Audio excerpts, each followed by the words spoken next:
in cold blood. That's when they observed a body inside of the trunk. There were 9 gunshots. That's not an accident. We had no leads, we had no suspects, had no idea who could have done this to him. Police uncover a sinister trail of motives. A lot of people was jealous of Raphael. Raphael tended to like the ladies a little bit. Raphael had approximately $2,000 in his vehicle. But struggle to find suspects. People were asking, do we have to be scared? Is there a murder out there killing us Hispanics? We noticed on his license plate of his vehicle, there appeared to be a blood stain. Until the bizarre truth turns the case on its head. We're calling him through the loudspeaker, trying to get him to come out of the house, which turned into an hours-long standoff. When that fingerprint came back with a second person, it really blew it wide open. We knew he was at the scene. That was a bombshell. That was a game changer in terms of the criminal prosecution. Ultimately, to come back to these 2 people was something that we never saw coming.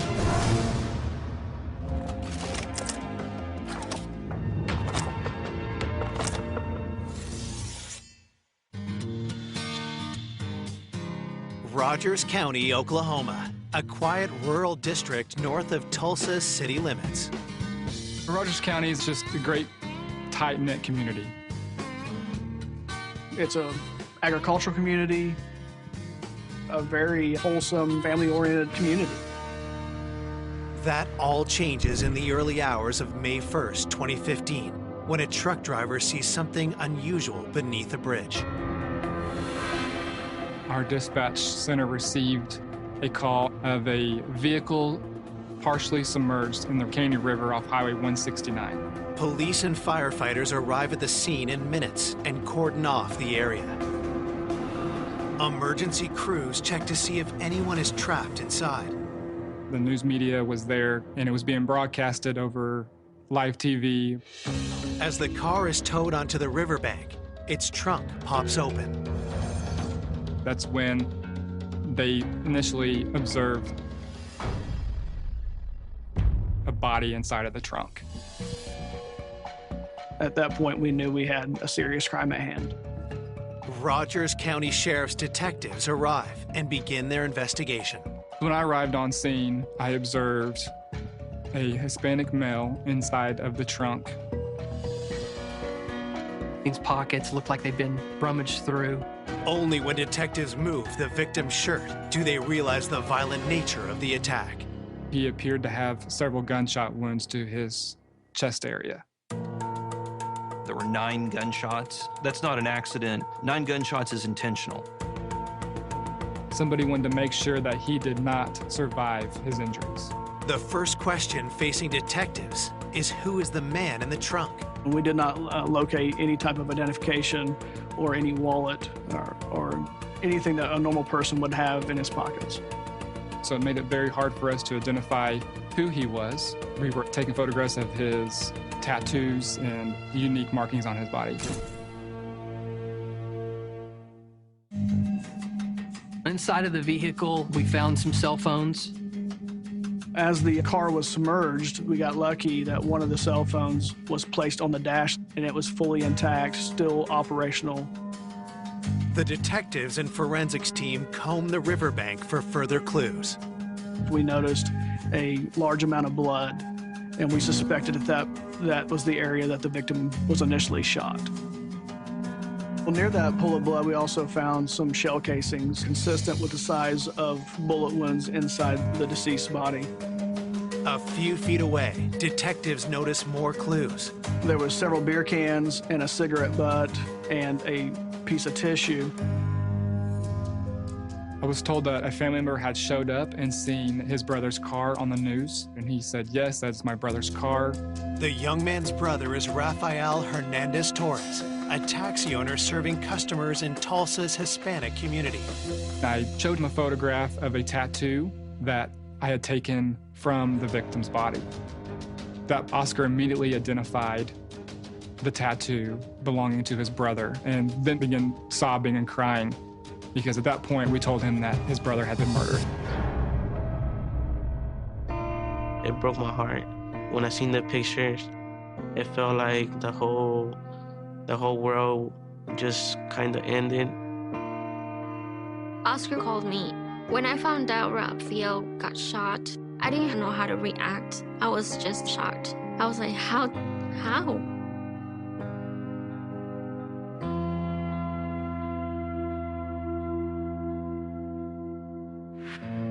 Rafael Hernandez Torres was born outside Mexico City on October 22, 1976. As a kid, he was a rebel. Growing up, he was always riding his bike from town to town. He loved to go and get to know people from other places, get to know other cities. He just loved to travel everywhere. When Rafael was 20 years old, his parents moved him and his siblings to the U.S. As one of the oldest sons, Rafael helped support the family. It was difficult to move to a different place that we didn't know, and we had to start from zero. Rafael was the big brother. And as soon as we got here, Rafael told us to get straight to school, learn the language, and just keep on going. Rafael was a hardworking guy. He always tried to do better and better and better. As a young man, Rafael's warm personality attracted others. He was so friendly with everyone, especially ladies. Rafael was enterprising too, turning his passion for travel into a career. Rafael started his taxi business with one car. From there, it kept on going and going. Rafael was known in Tulsa's Hispanic community as someone willing to help anyone in need. Rafael cared about everybody. If he saw you down, he'll try to help you. If he saw you homeless, he'll get you a room and get you a shower and help you out. He knew people who didn't have anything to eat, and he helped them out. Rafael had a great heart. What would lead anyone to take Rafael's life so violently on that riverbank? Everybody knew him. Everybody liked him. He did a service to his community, always gave back to his community. At this point, we're thinking, why would somebody kill him? At the crime scene, detectives ask Oscar and Juan what they know about Rafael's last hours before his body was discovered in the river. Rafael called me and told me that he was going to Texas. But the next day, he didn't call me, which was strange because he was always calling me every time he went out of state. Police ask if Oscar and Juan know why anyone might want to kill their brother. We learned that Rafael was known to carry approximately $2,000 on him at all times. Whoever did this took his ID, took his wallet, took any money he may have had. So that led to the possible motive that Rafael had been killed for the money. Oscar gives the detectives one more useful piece of information. Oscar told us that some of Rafael's vehicles had been vandalized where Rafael ran his business. A lot of people was jealous of Rafael because he was really successful in the business that he was doing. Had the beloved taxi driver made a lethal enemy in his community? We had no leads, we had no suspects, had no idea who could have done this to him. This wasn't just a disagreement or something. It was a very violent act. I had a lot of questions about Rafael. Why? Who? Why would they kill him? What did he do?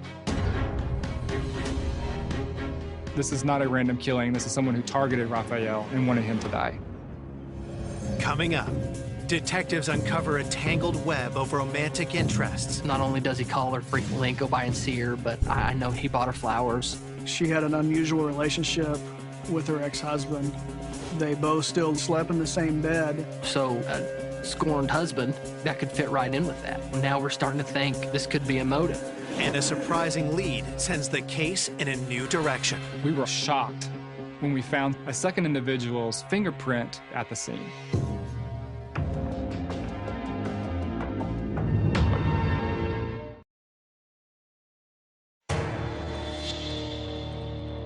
After discovering Rafael Hernandez Torres shot dead and stuffed into the trunk of his own taxicab, detectives are trying to establish if it was a robbery gone wrong or if he'd been targeted by someone with a grudge.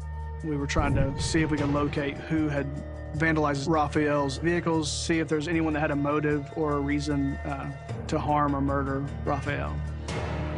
Detectives are also on the lookout for vehicles spotted near the bridge on the night of the murder. We established a tip line, and we got that number out to the news outlets.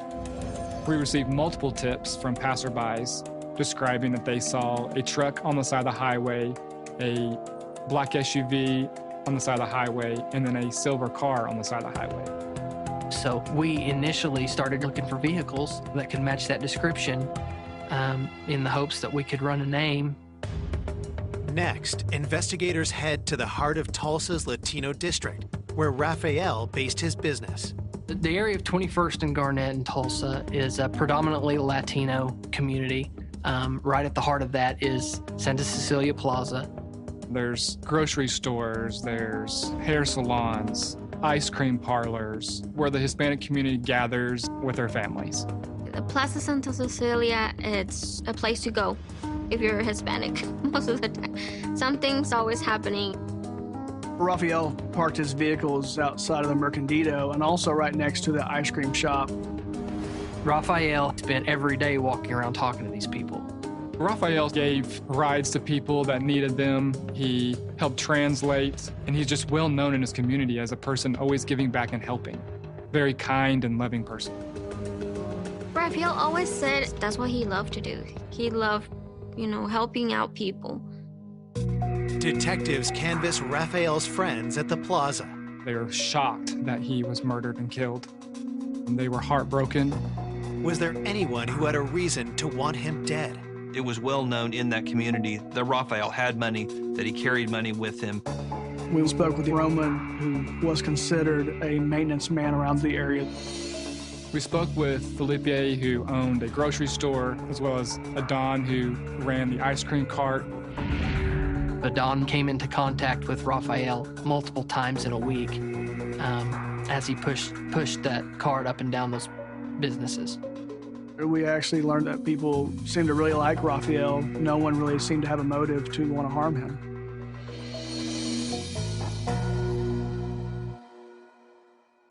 As detectives continue searching the plaza for leads, they gain access to Raphael's cell phone records. So initially, we had the physical phone. I drafted a search warrant to try to extract as much data as possible from that phone. Raphael was talking to multiple people between 9:15 and 9:30. So we know that he's alive at that point, or he wouldn't be answering his phone.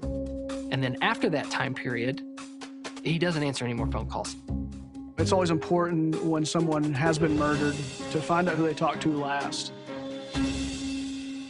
One of the numbers that we had identified on Raphael's phone belonged to a female named Letty. Letty worked at a laundromat near where Raphael kept his vehicles.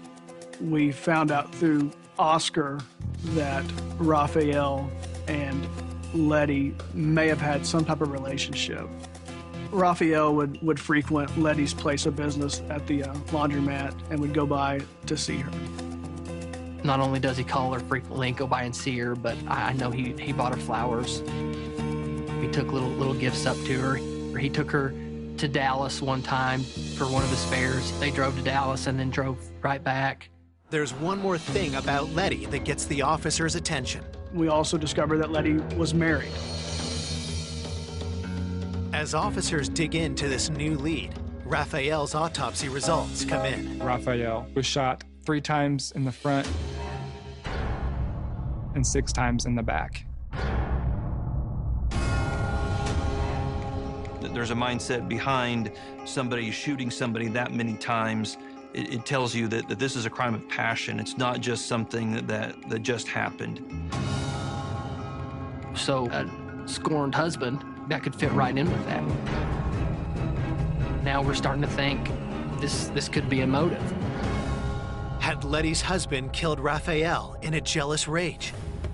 Detectives decide to get some answers from Letty. So we went to interview Letty, and Letty was not very forthcoming. We had talked to her about her relationship with Raphael. What is that? What is that relationship? She told us that they were just friends. Letty did deny being in a relationship with Raphael. We learned after speaking with Letty that she had not been truthful to us. She did not provide a correct date of birth, did not provide her correct address. At the station, detectives searched Letty's name in the police database. We later learned Letty's true address and her true date of birth. In doing so, we discovered that Letty had an outstanding warrant.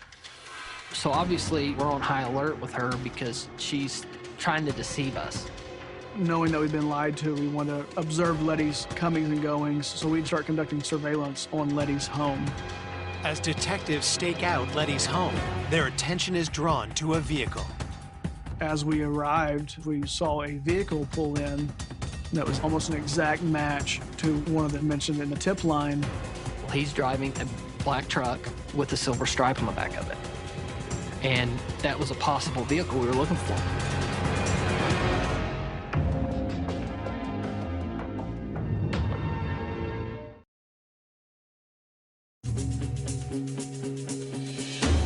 Detectives investigating the shooting of taxi driver Rafael Hernandez Torres believe his friendship with laundromat worker Letty could have sent her husband into a jealous rage. The first thing we decided to do when looking into Letty and her husband was we went to see who her husband's talking to. Then a truck pulls up in Letty's driveway that matches a vehicle spotted near the scene of Rafael's murder. So from there, we decided that we're going to make contact with the individual in the truck. Officers confront the truck's owner, who claims to be the friend of Letty's husband, Mario. Rogelio was basically crashing on Mario and Letty's couch, and they were putting him up for several weeks. While speaking with Rogelio, we noticed on his license plate of his vehicle that there appeared to be a blood stain. And there's a bloody fingerprint on the tag of the truck. Looking under the truck, and there's a piece of tissue that is kind of consistent with tissue that we found at the scene. Is this the evidence detectives have been searching for? They search the house and see what else they can find. During the search of that home, we did find a firearm inside the home. We submitted that to the state crime lab.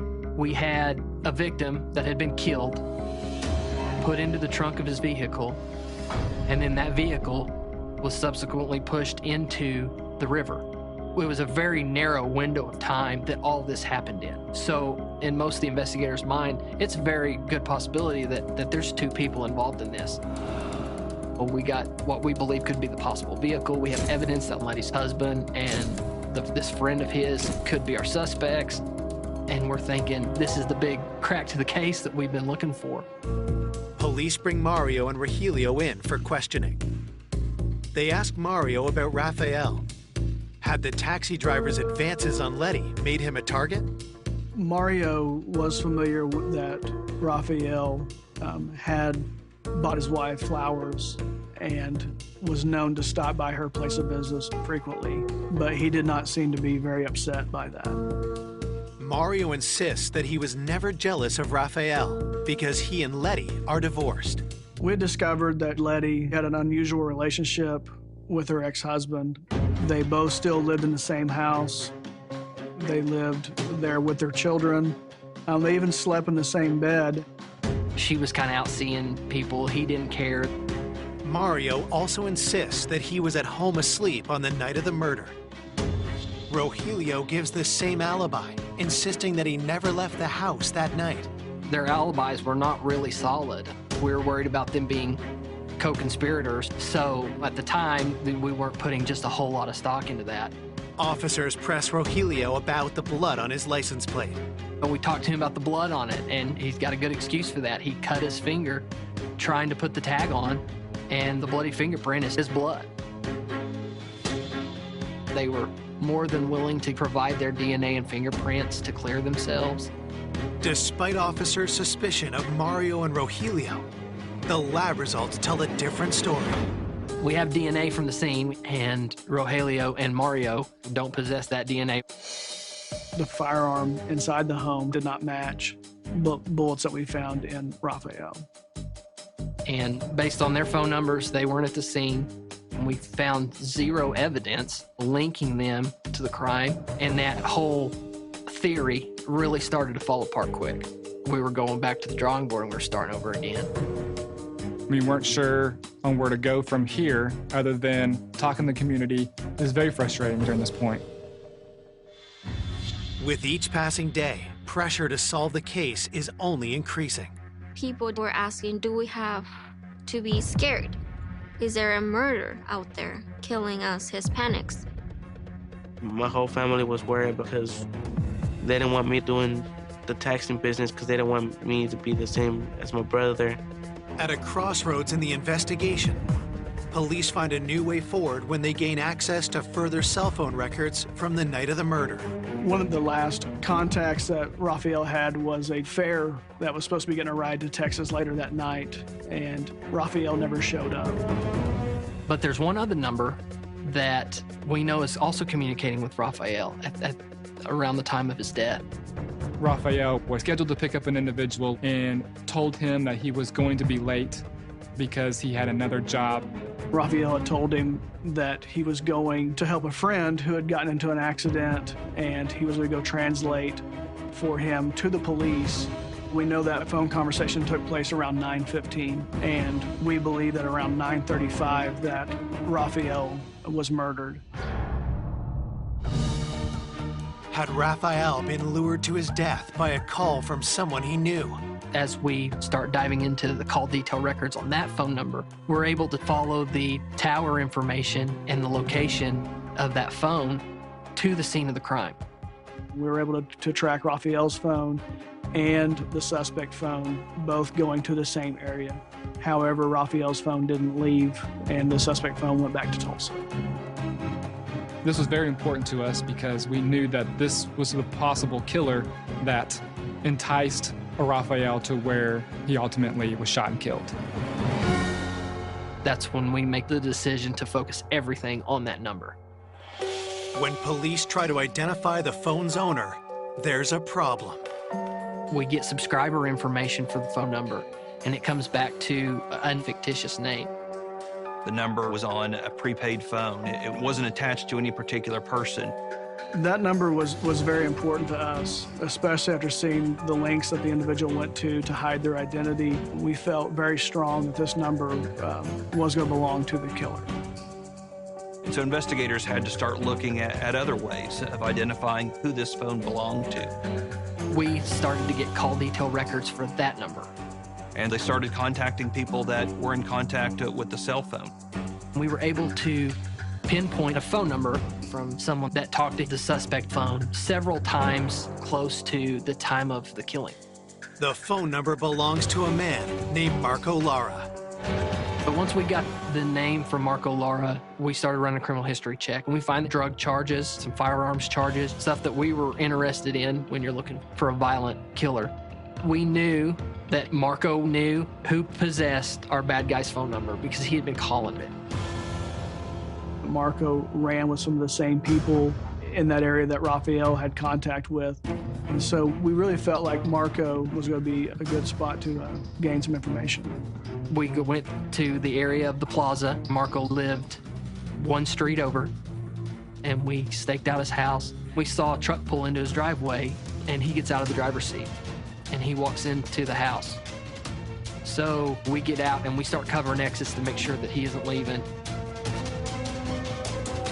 But that's when things went south.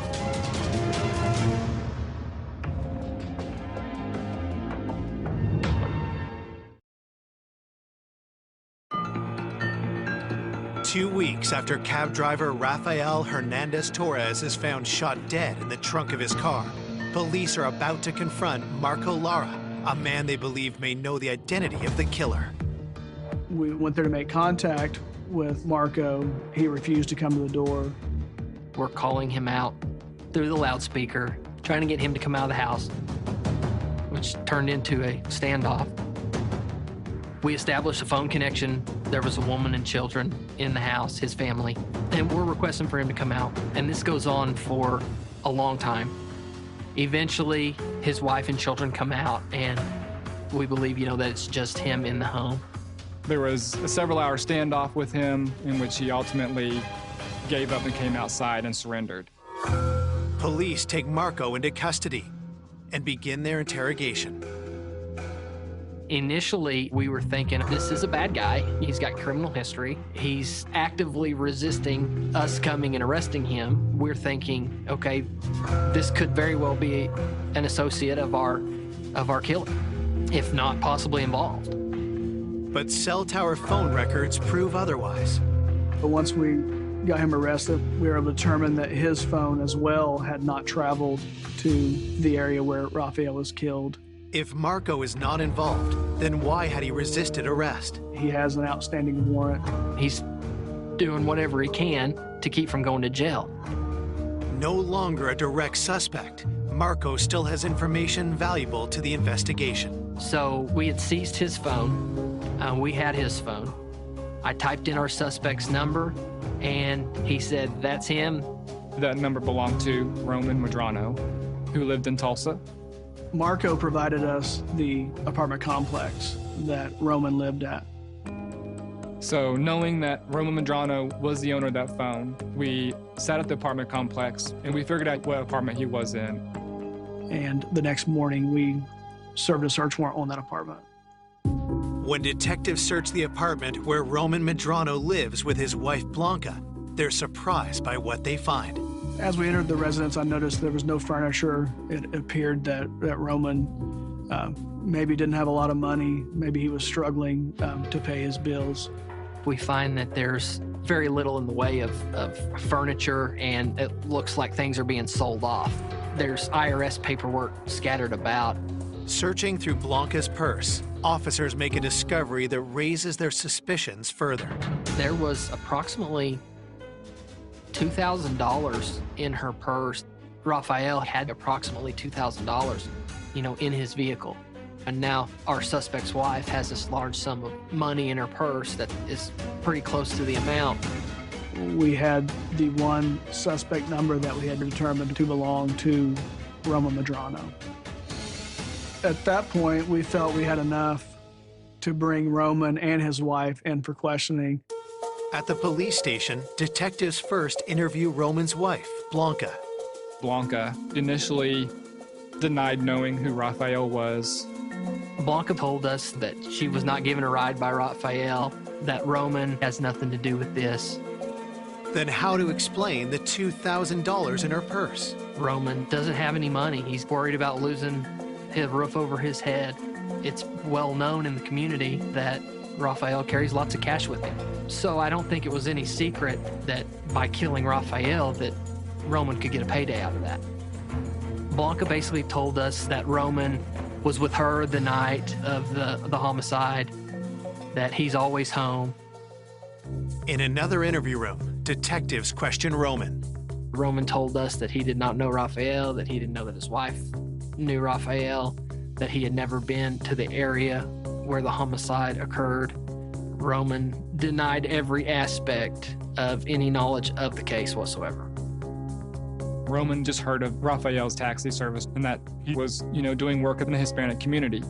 But detectives have information that suggests a closer connection. Shortly after the first interview with Marco, he reached out to us and gave us more information about Roman. Marco told us that he had overheard Roman and another individual talking about how Rafael had given Roman's wife, Blanca, a ride in this taxi cab to the Tulsa County Jail. Pressed further, Roman admits to knowing more about Rafael than he first let on. Rafael had a successful business and tended to like the ladies a little bit. Roman did not like the fact that she was taking rides with Rafael. He still wasn't willing to tell us that he was, at the scene of the crime. Confronted with Roman's admission that she'd taken rides with Rafael, Blanca's story begins to change. Now she knows Rafael. She's telling us that they had talked, they knew of each other. Blanca began to tell us that during one of her rides with Rafael, that he came on to her and that she believed that it was inappropriate and told Roman about it. We had learned that Rafael had made comments to Blanca as trying to hit on her. and that this was very upsetting to Roman. Blanca described Roman as a very jealous man. Had something happened between Rafael and Blanca that triggered Roman to seek revenge? Based on how many times they were shot, and there was a personal element to this, we believe that Rafael's conduct towards Roman's wife could have been a motive to kill him. At this point in the investigation, we definitely feel like we have our guy.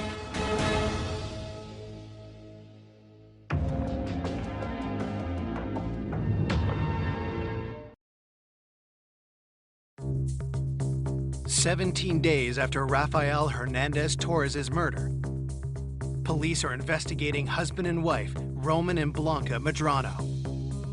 There were two angles that led us to Roman.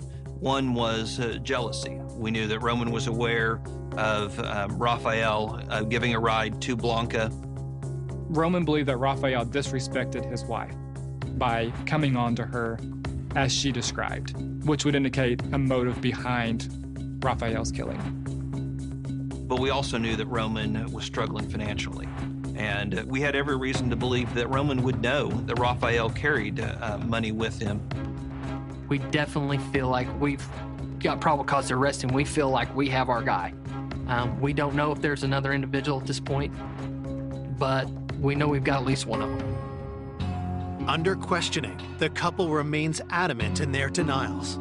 Roman would never come out and tell us the truth. Roman told us that he had never been to the area where the homicide occurred.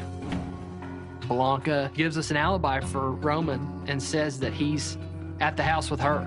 We knew that wasn't true because it was Roman's cell phone that was at the scene. We got the overlay of suspect location from the cell towers. We knew the possessor of that phone was involved in this killing. Was it possible that someone else had Roman's phone on the night of the murder? We had the evidence from the cell phone that Roman talked to Blanca 20 times the night of the homicide. If you're sitting right next to him, why are you calling him that many times? And she says, I'm not. So things started to change. Now we have actual evidence from, the mouth of his own wife that what he's saying isn't true. So to this point, we have a very compelling circumstantial case. We've got the cell phone records. We have motive. Police take Roman's fingerprints and swab him for DNA. And then we get the information back from their crime lab, and we find DNA from the scene on a beer bottle that belongs to Roman Medrano. The DNA evidence that came back to Roman Medrano really firmed up the case against him. It went from a very circumstantial case to a really good case. Police are ready to charge Roman with murder, but know the case is far from airtight. There was no murder weapon. We didn't have an eyewitness to it. We knew that proving it in court was going to be very difficult to do. Then, as detectives go back carefully over forensic reports from the state crime lab, they find something unexpected. We were shocked when we found a second individual's fingerprint at the scene. When that fingerprint came back with a second person, it really blew it wide open.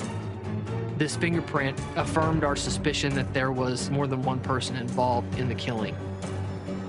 That was a bombshell. That was a game changer in terms of the criminal prosecution, because now we had an eyewitness. That print came back to a guy by the name of Adon Mora. Adon Mora was a member of the community there in the plaza. This fingerprint came back from the Department of Homeland Security when Adon Mora was deported previously. Adon Mora was known as the Ice Cream Man.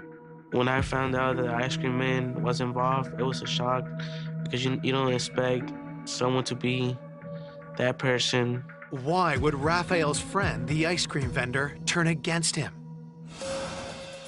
We knew he was at the scene. We knew he knew the victim. We knew he knew the other suspect.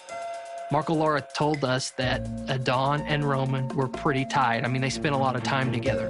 The consensus amongst the investigators is that it was more than likely a two-reason motive. One, they were in dire straits, needing money, and 2, that Rafael had disrespected Roman in talking to his wife, Blanca. At that point, we issued a warrant for Adon Mora. However, we did not have a location as where he was at. We spoke with an individual that told us that he had gotten scared about a criminal investigation and that he had went up north. But we did find that he was on Facebook. We wrote a search warrant to Facebook, and Facebook provided us a probable location of Adon. We were able to locate those IP addresses into a suburb of Detroit, Michigan. It gave us about a 3-block area. Detectives contact U.S. Marshals, who take Adon into custody within a matter of hours. I read Adon his rights. While speaking with him, he acted as if he was not close to Rafael in any way. When I asked him specifically if he had been to the area of the Caney River, he stopped the interview and requested that his attorney be present. Hearing of Adon's arrest, Roman requests another interview with police. During that interview, Roman was trying to give me scenarios where Adon had perpetrated this crime, and Roman was just trying to give him a ride, had no idea what was going on. Told that Roman has pinned the blame on him, Adon decides to cooperate and tell his side of the story. Adon eventually agrees to speak with us and said that Roman had owed him money and that he had a way to get him his money back. Adon says that the night of the homicide, Roman tells him that he needs Adon to come with him and that he was going to get him the money. So Adon gets in the vehicle with Roman. Roman stops. They get a pack of beer, and they drive down to the riverbank of the Caney River. Had Adon just signed on to help Roman kill Rafael? If so, which one of them fired the gun? There's a lot of things that we don't know at this point. We had 2 people that we could put at the crime scene, but we didn't know who the trigger man was. We felt confident that we could prove that Roman Medrano was there and was a part of the crime, but Roman was trying to give me scenarios where Adon had perpetrated this crime. Adon is doing his best he can to separate himself from the crime. It's extremely important for the family members that we get justice for them. But this was an incredibly violent crime, and we wanted the person that pulled that trigger. When I found out Rafael was lured out because someone needed help, it was just horrible. Why would you lie to him like that? We wanted a conviction for the community, for the family, so we requested that Adon take a polygraph. There's no way that we can give Rafael back, but what we can do is solve the crime and send the perpetrators to prison.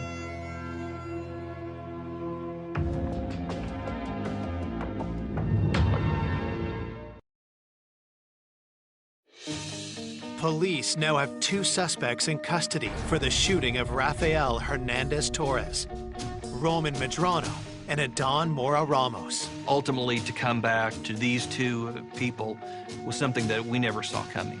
Adon's unexpected involvement in the murder gives police a valuable way to secure a conviction.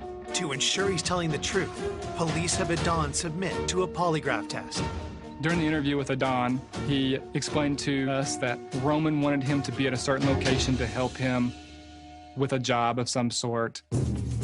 They went out to the area where the homicide had occurred, and they were there drinking some beer and just hanging out. Adon doesn't really know what's going on. He's asking Roman, what are we doing? How are we going to get this money? Well, Roman keeps walking off, and he's on the phone. He makes a phone call where Adon can't hear him.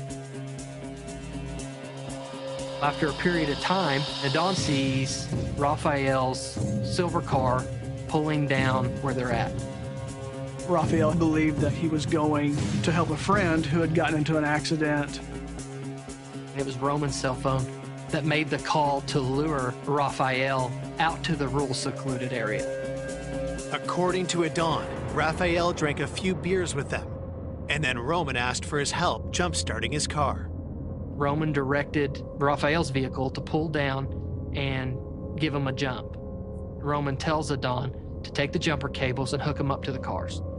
Adon tells investigators that what happened next took him by surprise. Adon is trying to hook up the cables under the hood of the car, and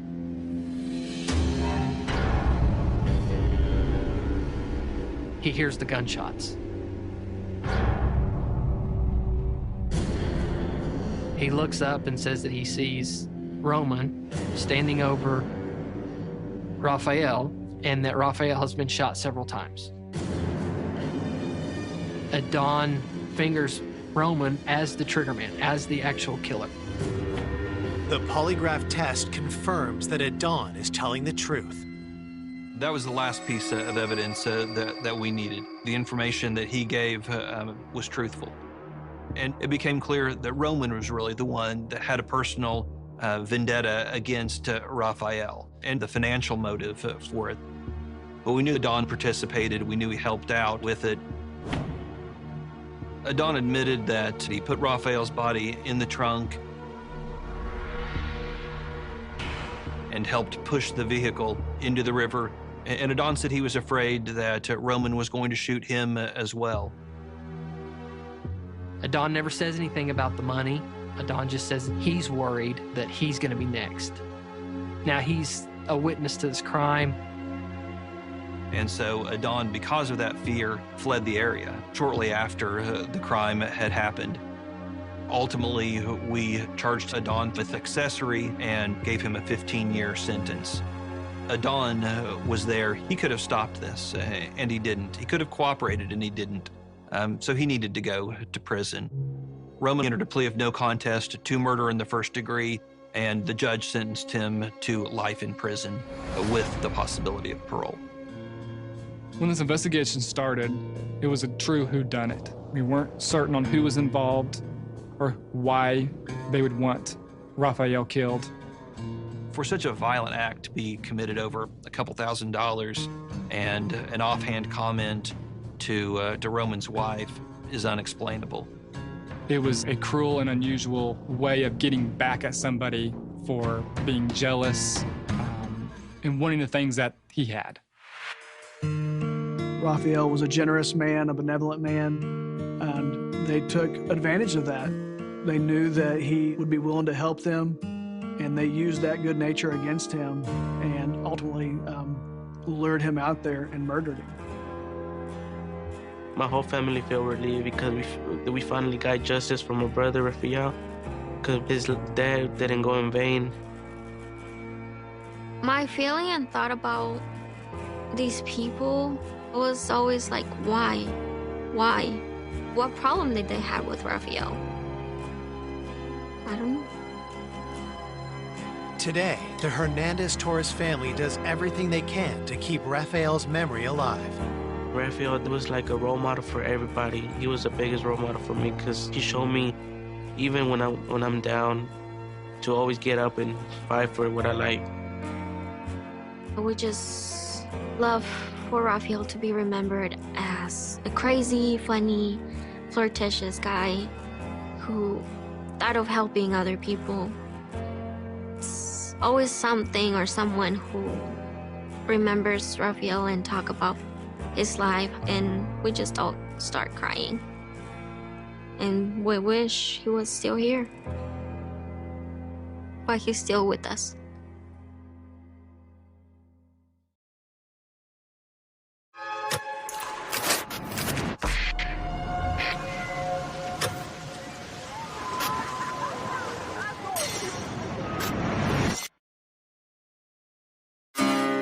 An ambitious, popular young restaurant manager.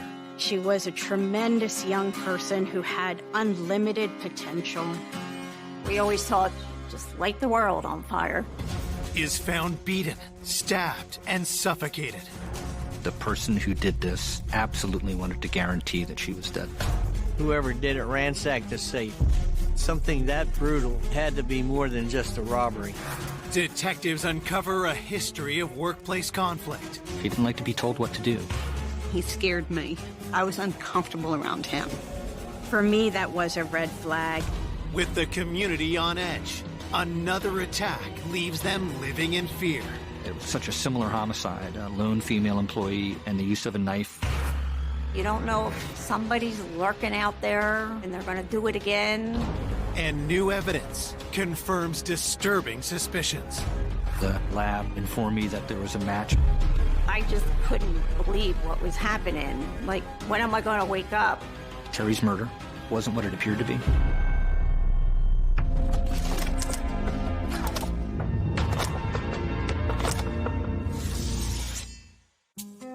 Falls Township, Pennsylvania is a family-friendly suburb with blue-collar roots.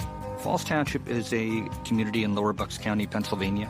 It was built up around the U.S. Steel Mill in the 1950s. Steel workers moved out here from different parts of the country, and it was a nice community. Although we're a suburb of Philadelphia and we're right across the river from Trenton, violent crime is relatively unusual in Falls. That all changes one Saturday morning with a gruesome discovery at a fast food restaurant. On the morning of February 4th, 1984, the manager arrived to open the restaurant, and upon entering, discovered that someone was laying outside the kitchen area and obviously deceased. The manager recognizes the woman as the restaurant's night shift manager, 25-year-old Terry Brooks. He observed Terry Brooks laying on the floor in a pool of blood with a knife stuck in her neck. And he phoned the dispatcher and stayed on the phone until officers got there.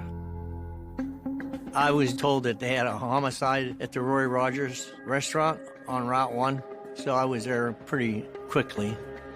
Her body was positioned near the kitchen. There was a butcher knife sticking out of her neck. She had black and blue marks and bruises everywhere, and it looked like hand marks around her neck, like she had been strangled. It was thought that she was still alive until the bag was put over her head because of the moisture in it from her breath. She looked like she had blood under her fingernails and blood on her hand, and that was wrapped in an evidence bag and secured. There was a rectangular kitchen prep area. That's where you could see both her shoes that were against the wall. To my mind, that was probably the first act of violence that took place, that she was literally pushed right out of her shoes, and that a struggle had taken place right there. Moving around the corner is where the body was found. It looked like her body had been dragged on the floor to where she laid. Terry had her winter coat on, and her bag was also on the floor, like she was getting ready to leave. Further examination of the scene reveals evidence of another crime. In the office, a safe was open. There was a register drawer on the desk. The coins were scattered all over the floor. It just appeared that whoever did it ransacked the safe. There was money taken. It had all the earmarkings of a robbery homicide. It was fairly easy for the restaurant to get a count of what was missing, and it was around $2,500. Looking for more clues, detectives speak to the manager who discovered Terry's body. When the manager of the restaurant arrived around 6 in the morning, he found the inner vestibule door locked. The door to the interior of the building was locked, but the drive-through window was partially open. It appeared that the killer had left through the drive-through window because the metal pipe that was laid in the track as the kind of security measure to lock it up had been removed and laid to the side. But there was no sign of forced entry in the restaurant. Police believe Terry was killed sometime after midnight when the restaurant had closed. As detectives continue to process the crime scene, Terry's family discovers that she never returned home from work. The morning of the murder, Scott, the victim's fiance, knocks on the door to the Brooks family home. At the time, Terry lived with her parents. We hear a banging at the door, and it was Scott standing there, and he's like, Terry's car's not in the driveway. He tells them that he was driving by their house on his way to work, and that he noticed Terry's car wasn't there. They then looked in her room and saw that, in fact, she wasn't home. And then Scott picked up the phone and dialed to Roy Rogers. And he goes, this is George Brooks, Terry Brooks's father. You know, she didn't come home last night. Is she okay? And they said, no, she's not. She, has been murdered. I was kind of shocked they told him over the phone, but I just couldn't believe what was happening. Like, when am I going to wake up? It's a horrible thing. I was getting ready to go to work when my phone rang, I was getting a call from her stepmother to tell me so that I wouldn't see it on the news, and my heart just sunk. Terry Brooks grew up in Warminster, Pennsylvania, the oldest of 4 children. My mom and dad divorced. Terry was in 8th grade, and she kind of took over the mother role. After that happened, out of all of us, she was probably the most ambitious. We always thought, Terry would have her own business one day, and she'd just light the world on fire. Terry took jobs in the restaurant industry and earned a reputation as a hard worker. I worked with Terry at an Italian restaurant. In the beginning, she was a server. I tended bar. She became management after working there for a while. She really, really took pride in her work and how she dealt with people. Soon after her promotion, she began a year-long romance with her coworker, Scott Keefe. She met Scott at the restaurant. He was the head chef. They had a good time together. Terry just came home one day with a ring on her finger, and we were all like, oh my God. While Terry planned her dream wedding for the upcoming summer, her career also started to take off. It was her dream to move forward to bigger things in the hotel business. And she had looked into getting a job with the Marriott Corporation. The positions she accepted with the Marriott was to be a manager of a Roy Rogers restaurant. I first met Terry when I started working at the Roy Rogers. She was my boss. She was always happy. She was very excited about her wedding, and she was excited to go dress shopping. I know she put the down payment on the honeymoon to Hawaii, and she was talking about the bridesmaid dresses. Terry and Scott were apartment hunting. There was a lot to do. It was at a time when all new things were happening in her life.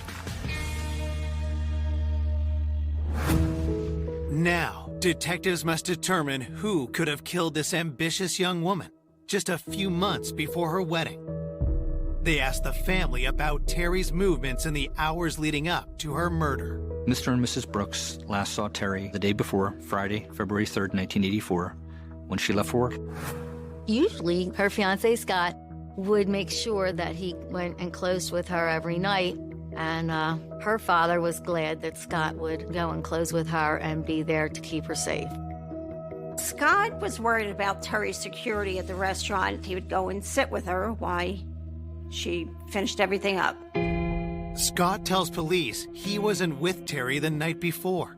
He had stayed home because he was working the early shift the following morning. Neither Scott nor Terry's parents are able to provide police with any leads. The family was really cooperative with the investigation, and we just nothing that they could volunteer or give us that would indicate that they knew anything about the case. It was completely out of the blue.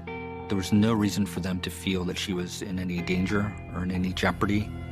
I couldn't think of anybody who really disliked Terry, and I can't imagine anybody would dislike her that much to kill her. Investigators turn their attention to Terry's coworkers. It looked like it could possibly be a robbery, but the deeper we looked into to see how brutally she was murdered, it had to be more than just a robbery. Detectives want to know how Terry was thought of by her colleagues.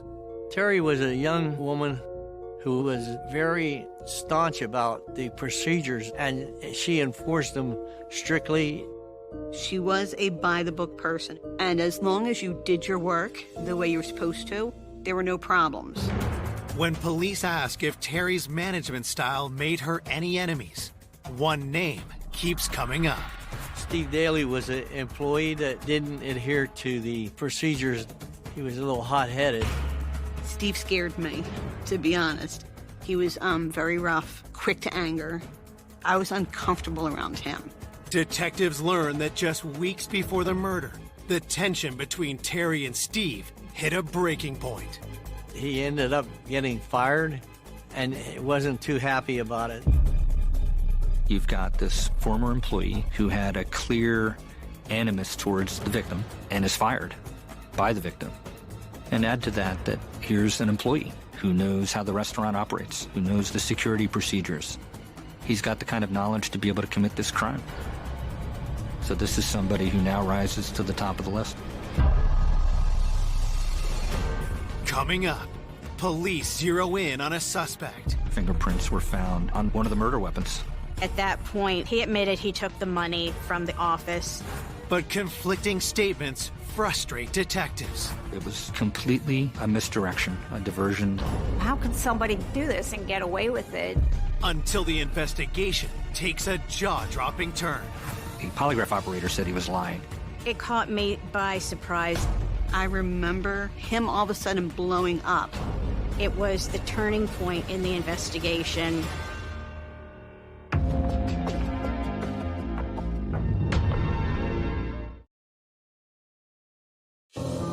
Police investigating the fatal stabbing of 25-year-old restaurant manager Terry Brooks have learned that a disgruntled coworker lashed out at Terry before he was fired.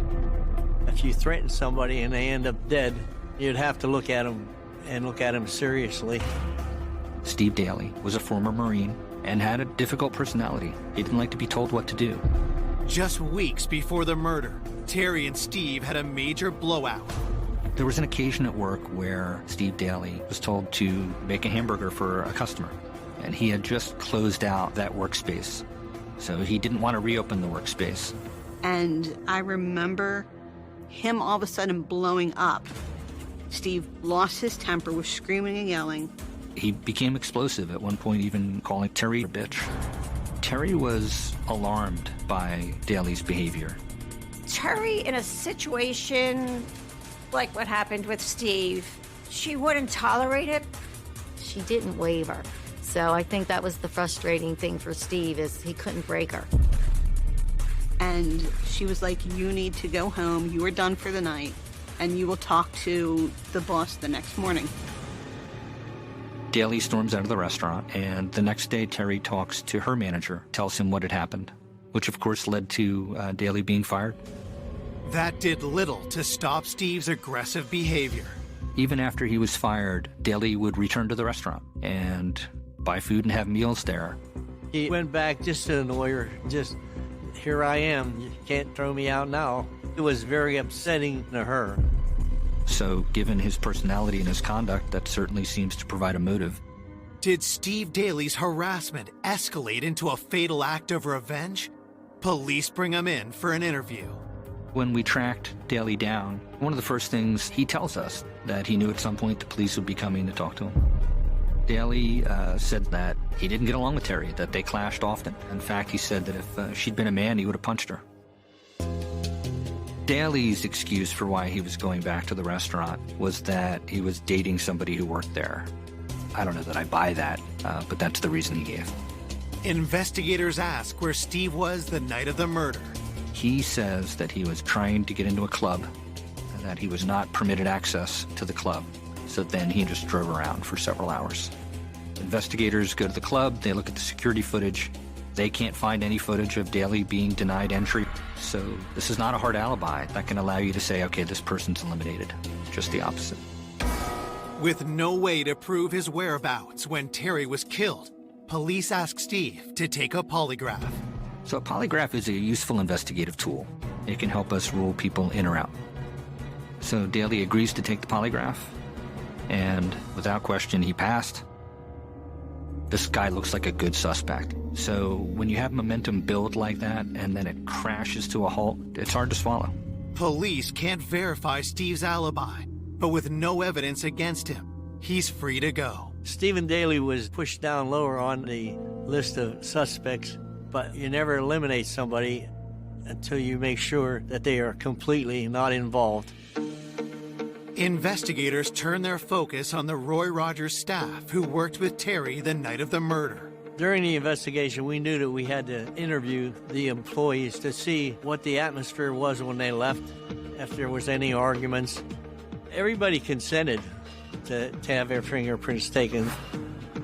The evening that Terry was murdered, there were 4 employees that she was working with: Patricia, Ron, Barb, and Dan. And each of those employees was identified and interviewed separately.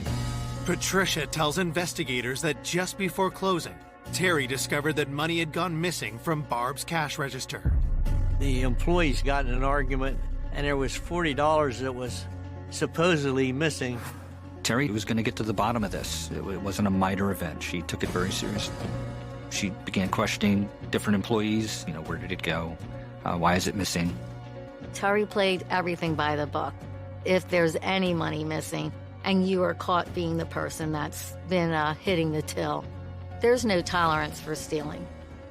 Terry cared about her employees, but some people didn't like her because she could be tough when she needed to be tough. Patricia indicated that this wasn't the first time something like this had happened.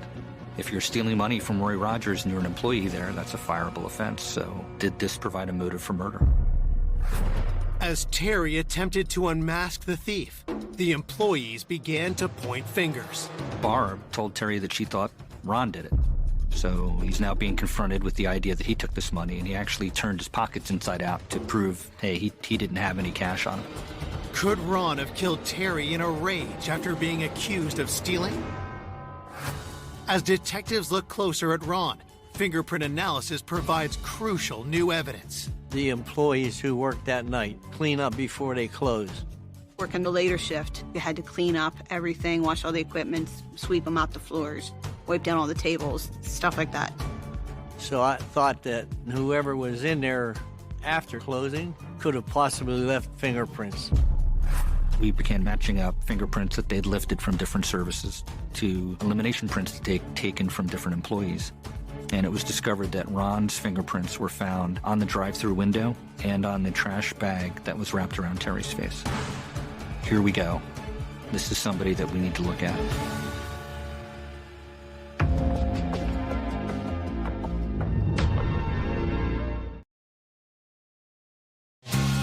Investigators working to solve the Terry Brooks homicide have just got a match for fingerprints left at the crime scene. The evening that Terry was murdered, there were 4 employees that she was working with, including an employee named Ron. And Ron's fingerprints were found on the drive-through window and on the trash bag that was wrapped around Terry's face.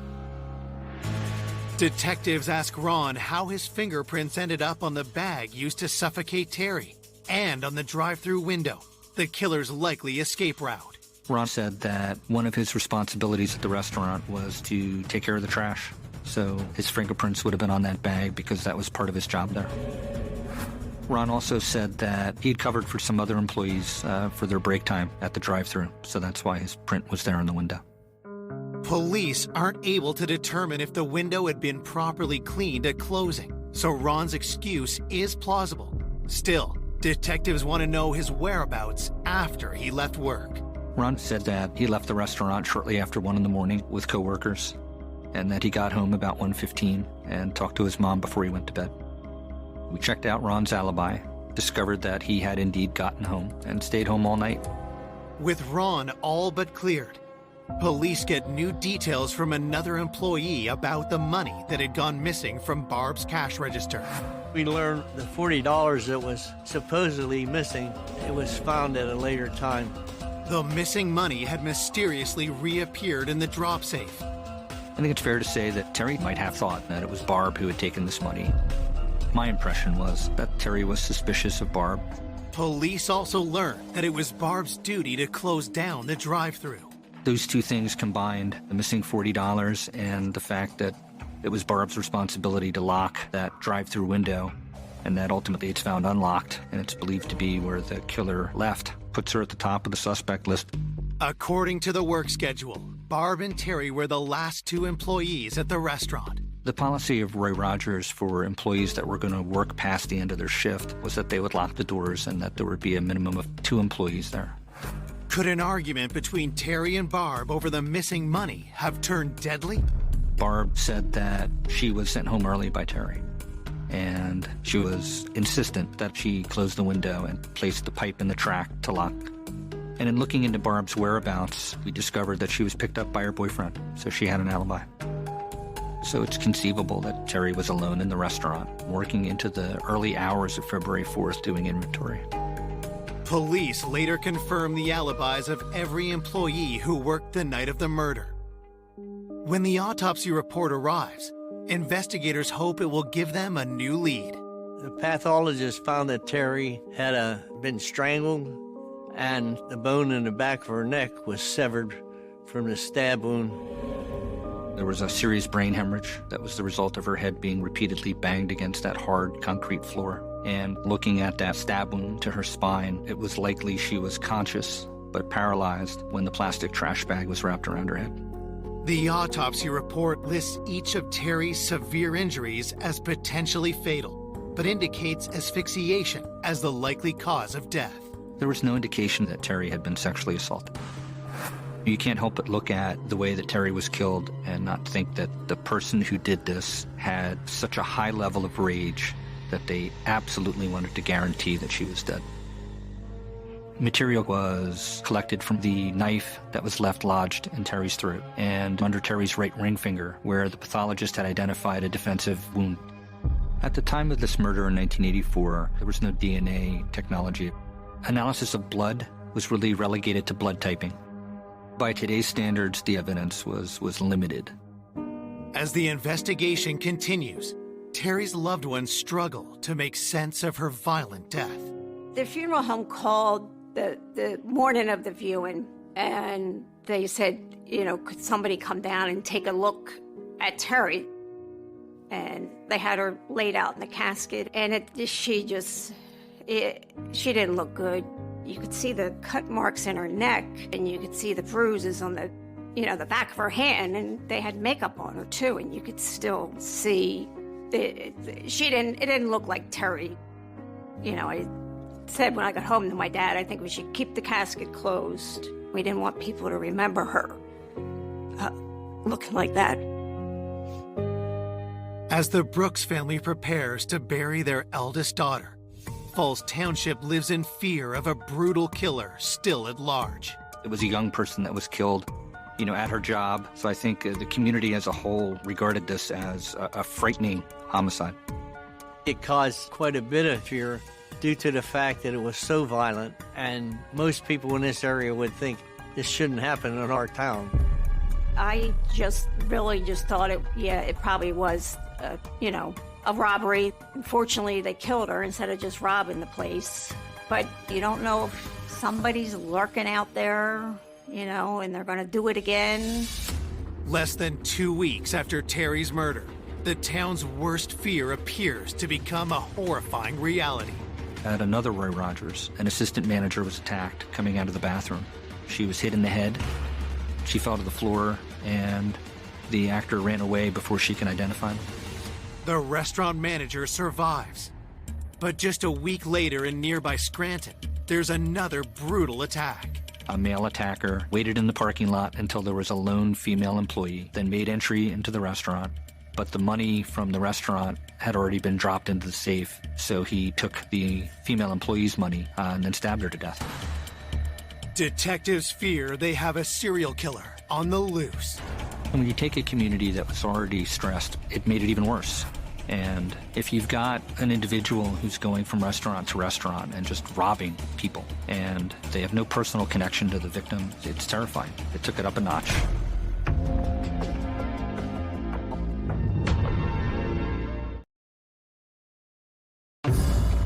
Three weeks after the murder of Terry Brooks, police have learned another restaurant employee has been stabbed to death in nearby Scranton. Scranton's just up the turnpike, and it's not really that far from us. So anything that would indicate a violent armed robbery, we would have to look into. It was such a similar homicide, a lone female employee inside a restaurant, a male attacker, and the use of a knife. Investigators learn that a suspect has already been arrested. Could he also be Terry Brooks's killer? The person that committed this homicide in Scranton was a man named Steve Duffy. We sent investigators to go to Scranton to attempt to interview Duffy, and by the time we arrive, he has lawyered up. But we got a warrant to obtain his fingerprints and compare them to the fingerprints from the scene. But in the end, a fingerprint comparison indicated no connection to the homicide at our Roy Rogers. Police are also unable to identify a suspect in the assault of the manager at the other Roy Rogers location. You go through this cycle of building momentum, and then you hit a wall. It's disheartening. It's been a month since Terry Brooks was found dead, and the killer is still at large. Something that brutal and that terrifying, you have to try to solve it, no matter how long it takes. But when the leads start running out, you get awful upset. As weeks turn to months, and you identify suspects and then eliminate them over and over again, the case went cold. An investigator, by necessity, has to move on to other cases. But for a family that loses a loved one to a homicide, they don't move on. When it first happened, you just assumed it was going to be solved. You think, well, how could somebody do this and get away with it?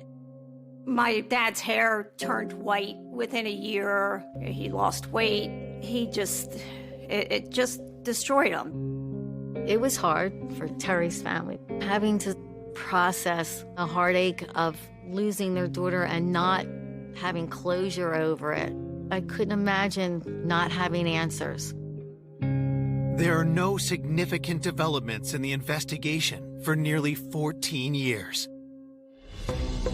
Then, in 1998, Falls Township's new police chief orders a fresh look at the Terry Brooks murder, and a local prosecutor is assigned to the case. One of the primary reasons that the police chief put this renewed focus on this case was that there had been developments in DNA technology during the 1990s. And part of the point of my assignment, to have someone come in with a fresh point of view, it was just a matter of reviewing all of those reports and reviewing all the physical evidence. It caught me by surprise a bit when I opened up the bag that contained Terry's wallet. I found that you could still clearly smell Terry's perfume. And because I wasn't expecting it, it's one of those things that sort of triggers your emotions and brings you closer to the victim. A team is assembled for the renewed investigation. Lori said, take a look at this homicide. And she asked me what I thought, and apparently my answers were well enough to get me assigned to work on it. At the time that the homicide occurred, other robberies at fast food restaurants in the area caused law enforcement to form the initial theory that it was likely to have been a robbery. We had the advantage of knowing that the robbery-homicide track didn't work out, so we could start with a different theory. There were two things that really jumped out. One, that we could conduct victimology interviews and talk to some people who weren't interviewed back at the time. And two, develop some kind of forensic signature for the killer. As the lab works to extract the killer's DNA from crime scene evidence, investigators learn more about the victim, Terry Brooks. Victimology essentially means learning everything you possibly can about the victim. Everybody who we spoke to described Terry Brooks as intelligent, ambitious, friendly, well-loved by her family and friends. Detective Whitney spent a lot of time with the family to gain their trust and to reassure them that we were working on the case diligently. Nelson and Lori did seem like the power couple. Both of them are extremely intelligent, and they were driven to get this solved. Detectives hope new interviews will bring to light crucial details that could help the case. You just never know when you're going to get some new piece of information that's going to put us on a track to identify who did this. Some of the people who we spoke to, they were quite young when this homicide occurred, in their late teens or early 20s. And having more life experience, were a bit more open than they might have felt they could be in the 1980s. Detectives reach out to people who weren't interviewed in the 1984 investigation, including those who worked with Terry before her employment at Roy Rogers. I got a call from Falls Township Police. They wanted to speak to me about the Terry Brooks murder, and they just said to me, "We'd like to hear your thoughts on it." Cindy knew Terry well. They worked together, and Cindy kind of laid out what was going on in the victim's life. During her interview with investigators, Cindy drops a bombshell. What Cindy told us presented a completely different image of this homicide. It turned out Terry's murder wasn't what it appeared to be. And now you couldn't help but conclude everything's pointing to one person.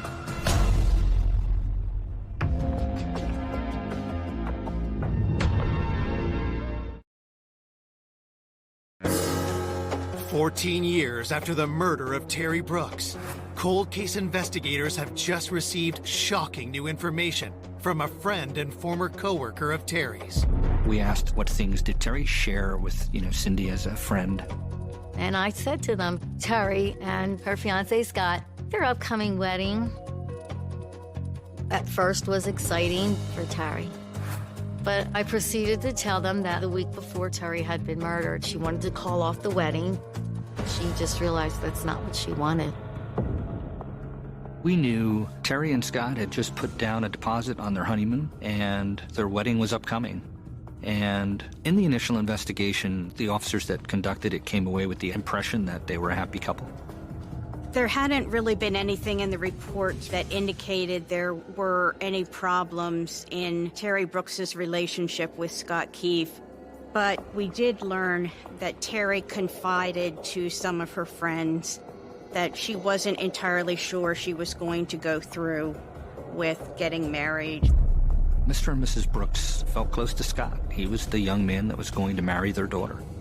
To her parents, Scott was this loving, caring fiancé who would check on Terry and drive by to make sure she was, safe and give her rides.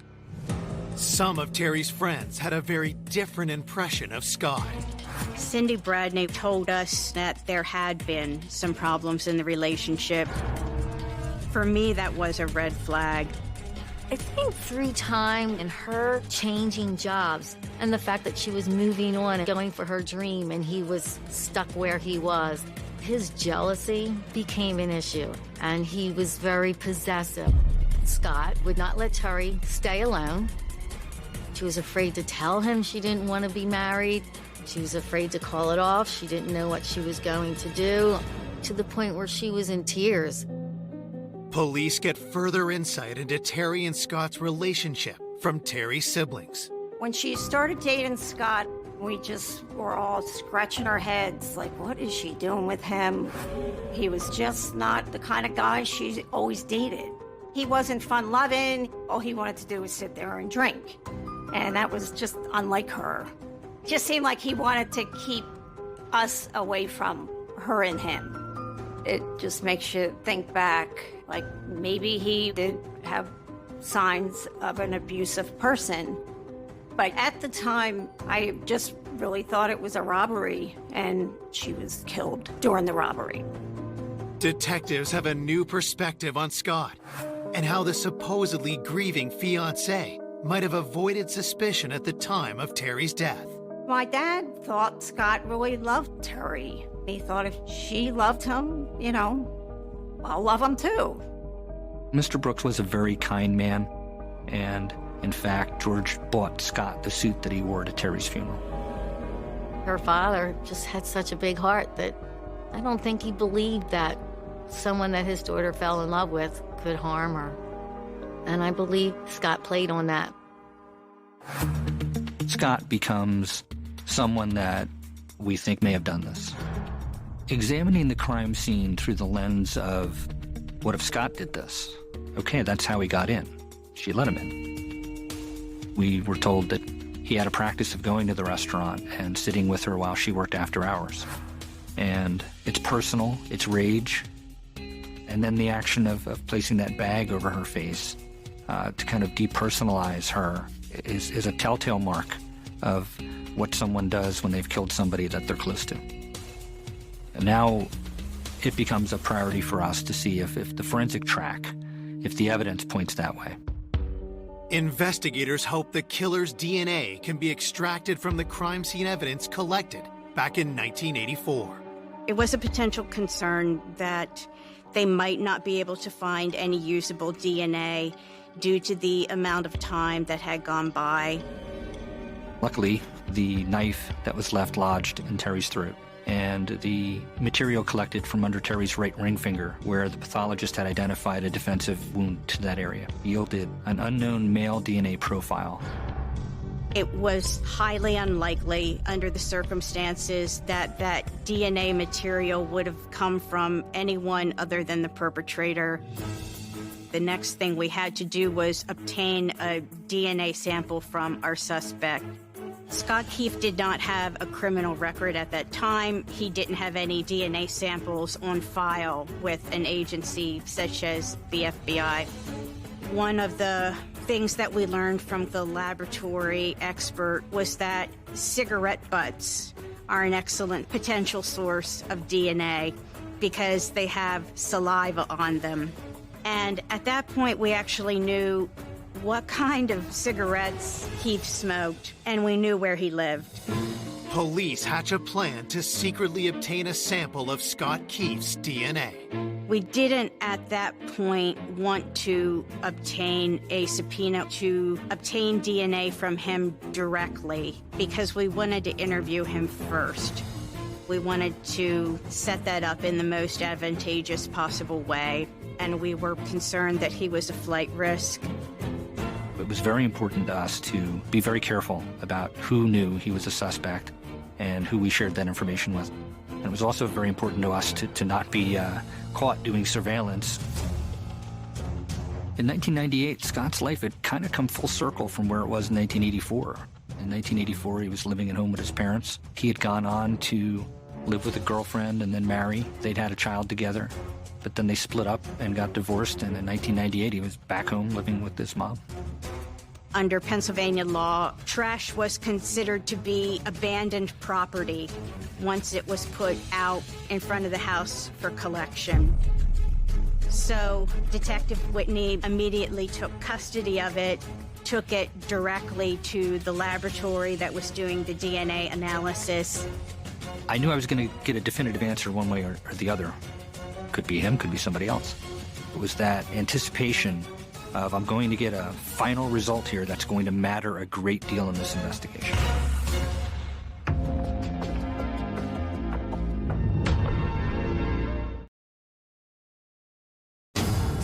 Police investigating the 1984 murder of Terry Brooks have secretly collected a DNA sample from her fiancé, Scott Keefe. We had to obtain a DNA sample from our suspect, so we collected cigarette butts that were in the trash. The sample is compared to DNA found on Terry's body. I'll never forget the phone call I got where the doctor at the lab informed me that there was a match from Scott's cigarettes to the crime scene evidence. It was the turning point in the investigation. That was the point at which we knew we would be able to prove that Scott Keefe was the killer. Although we had very solid physical evidence against Keefe, it's always better if you have an incriminating statement from the defendant.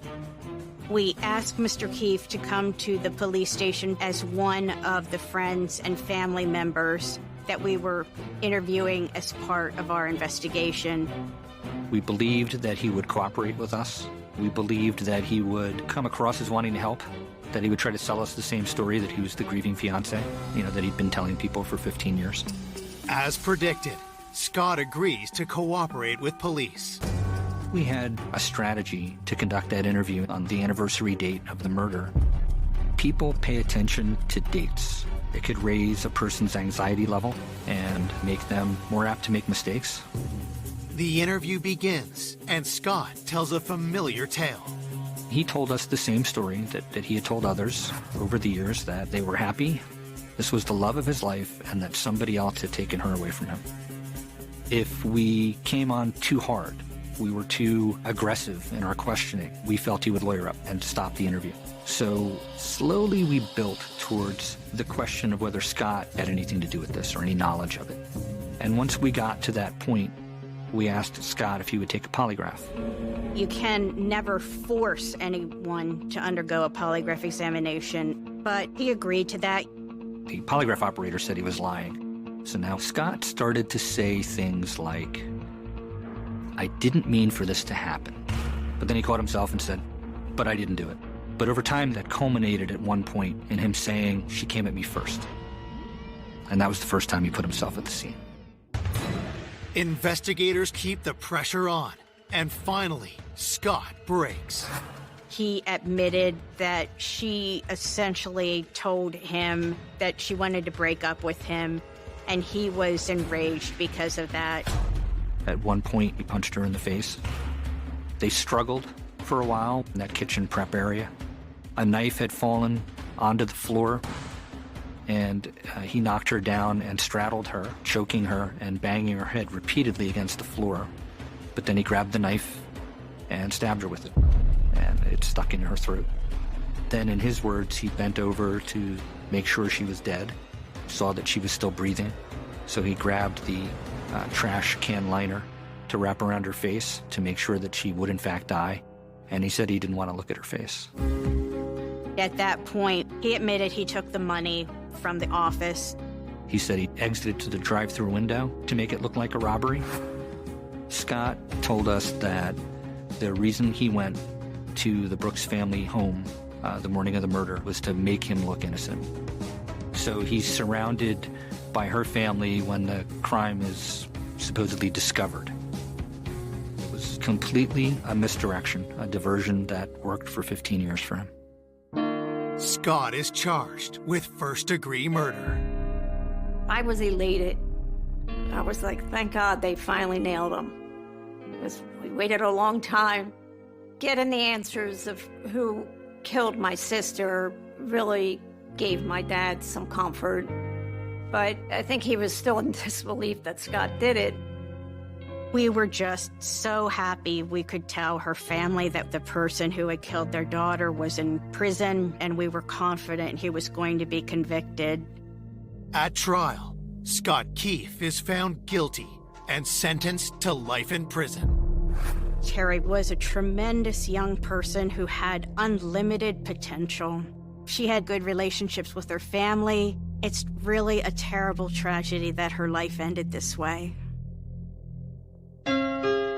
It's just so sad that somebody so young, because of standing up for themselves and wanting to move forward in their lives, gets their life cut short. Terry would have had a very bright future, and I'm sure she would have had a ton of kids, and we'd be hanging out right now. Terry would love to be remembered with those big eyes, that smile, her kindness in her heart, and a person with a goal. She was truly a lovely, lovely person.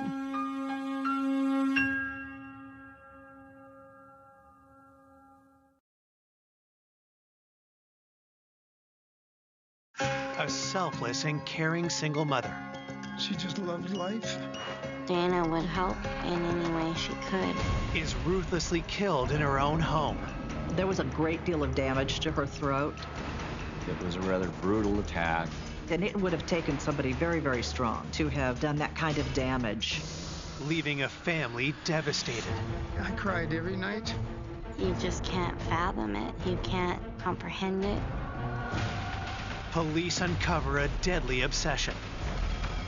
She was being stalked by this guy. He had become violent. He was a heavy drug user. To expose a killer closer than expected.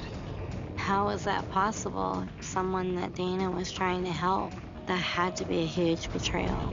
Every time they looked at an obvious suspect, that person had an alibi. What I was told completely changed everything.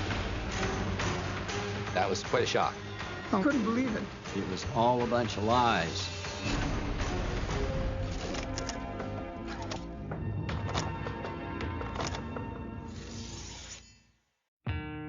Puyallup, Washington, a charming and peaceful town at the foot of Mount Rainier. The city of Puyallup is about 30 miles south of Seattle, 6 miles east of Tacoma. It's just a nice little town. It's a community, a lot of families, parks. Has a small town feel to it. There's a lot of small businesses. The downtown area is easily walkable. It's a terrific little community. The tranquility is shattered in August 2001 when police get a call from a worried couple who cannot reach their nanny, Dana Laskowski, even after several attempts to contact her. We got a call from Dana's employers that she hadn't shown up for work. Her employers assured us it was very unusual for Dana to not show up. An officer is sent to Dana's home to investigate and arrives at 11 a.m., 3 full hours after she was expected to arrive for work. The officer arrived. He knocked on the front, knocked on the back door, and found the back door ajar. He walked in the back door, walked through the kitchen and through the house, and found an adult female who's deceased on the couch in the living room. Working off a general description, the officer identifies the victim as Dana Laskowski. The crime scene is secured until detectives from Puyallup PD arrive. When we found her on the couch, we see the position of her body, and that's unusual. Her one arm is underneath her head, her other arm is behind her back. She's twisted so that her waist is at an awkward angle. The awkward twist to her body is something that we don't normally see in a natural death scene. It just has a sense that it's a murder. We saw abrasions to the neck, and there was a small pool of blood at her mouth. We did see abrasions on her elbows and knees. The investigator's suspicions are confirmed. Dana was murdered.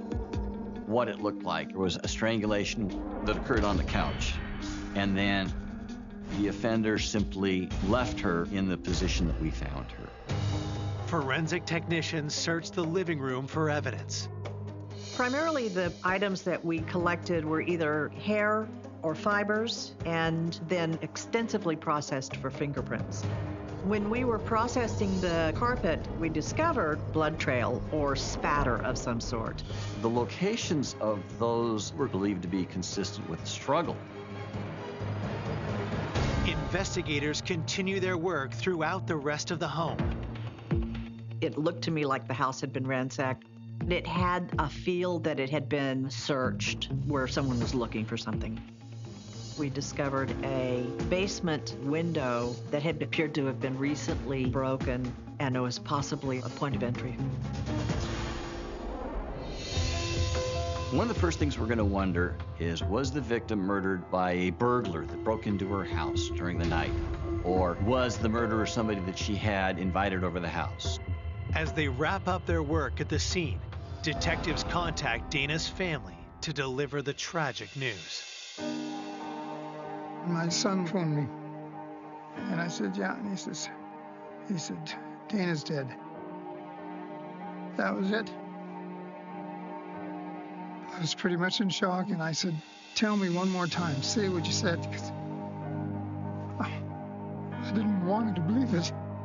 You can't imagine that, because, you know, there was no reason. Born in 1965, Dana's childhood was filled with joy. She was the happiest kid in the world. So she just, it was so easy. She just loved life. Dana was also creative, a special bond she shared with her father, Bill, an award-winning artist. She was always making things. She was artistic, like me, and was interested in what I did and wanted to help. So we were close. Just being around her, you felt her energy. You felt her enthusiasm and her zest for living each moment. As she grew older, Dana developed a nurturing spirit. She was babysitting from the time she was very young, and she loved the kids, and she always wanted to have a daycare. In 1989, Dana met Sam and fell in love. The couple married quickly, but from the start, there were complications. She was having trouble getting pregnant. In 1993, after years of fertility treatments, Dana's wish of starting a family finally came true. She was so excited when she found out she was pregnant, because that's what she really wanted all her life, and it was a pretty exciting time. Dana's delight only grew when she discovered they were having triplets. She loved the kids, because then she could bake and she could make things and do art. She loved it, she really did. But by 2000, after 11 years of marriage, the stress of parenting took its toll on their relationship. Dana told me that she had moved and that they were separated. As a single mom, Dana worked hard to provide a good home for her triplets. Dana cared deeply about family, and especially for her troubled 17-year-old niece, Amanda, with whom she was very close. Dana would do anything for Amanda. Amanda loved Dana because, you know, Dana was kind of this flashy, artistic type person, and Amanda loved all that too. Dana was a very kind, caring person, loved her family. Amanda was a frequent runaway, so Dana wanted to guide Amanda out of risky behavior, away from drugs, away from the runaway lifestyle. Amanda had a rough relationship with her parents, so would often turn to her favorite aunt. By all accounts, she was the kind of the cool aunt that you could go and actually tell the truth to about your problems. No judgment, just help. Dana soon became a surrogate mom to Amanda and her best friend, Emily Lauenborg. Food, showers, a warm place to stay, money. Dana would open her heart and her home to help in any way she could. She was a mentor and also a friend. Dana had an open door policy and would always welcome Amanda's friends to her home. She was very comfortable at her age being amongst teenagers as though they were her peers. Just everybody loved her. But now, all that is left is loss and unanswered questions. For us to lose Dana was so hard. Losing a child is probably the worst thing that can ever happen. And, you know, she shouldn't have died before me. Who would want this loving and generous spirit dead? And why? This murder was very unusual. Right from the start, we had a lot of things that needed to be done in order to find the killer. Back at the station, detectives start reaching out to those closest to Dana. They begin with her ex-husband, Sam, who they learn has the triplets staying with him. As the ex-husband, Sam, is a person of interest and the first person we needed to look at. But we couldn't find him. The fact that he was missing, this is significant to us. We have to find him. Coming up, investigators uncover a dark obsession. He had kind of gotten fixated on her, and he didn't really take no for an answer. And alarming secrets. In the journal, it said 10 things I want to do before I die, and one of those 10 things was kill somebody and get away with it. That point to a killer no one would ever suspect. I felt what he was telling me was not possible. You just can't comprehend that it's real. And the truth is finally revealed. That's about as close to a confession as you're going to get.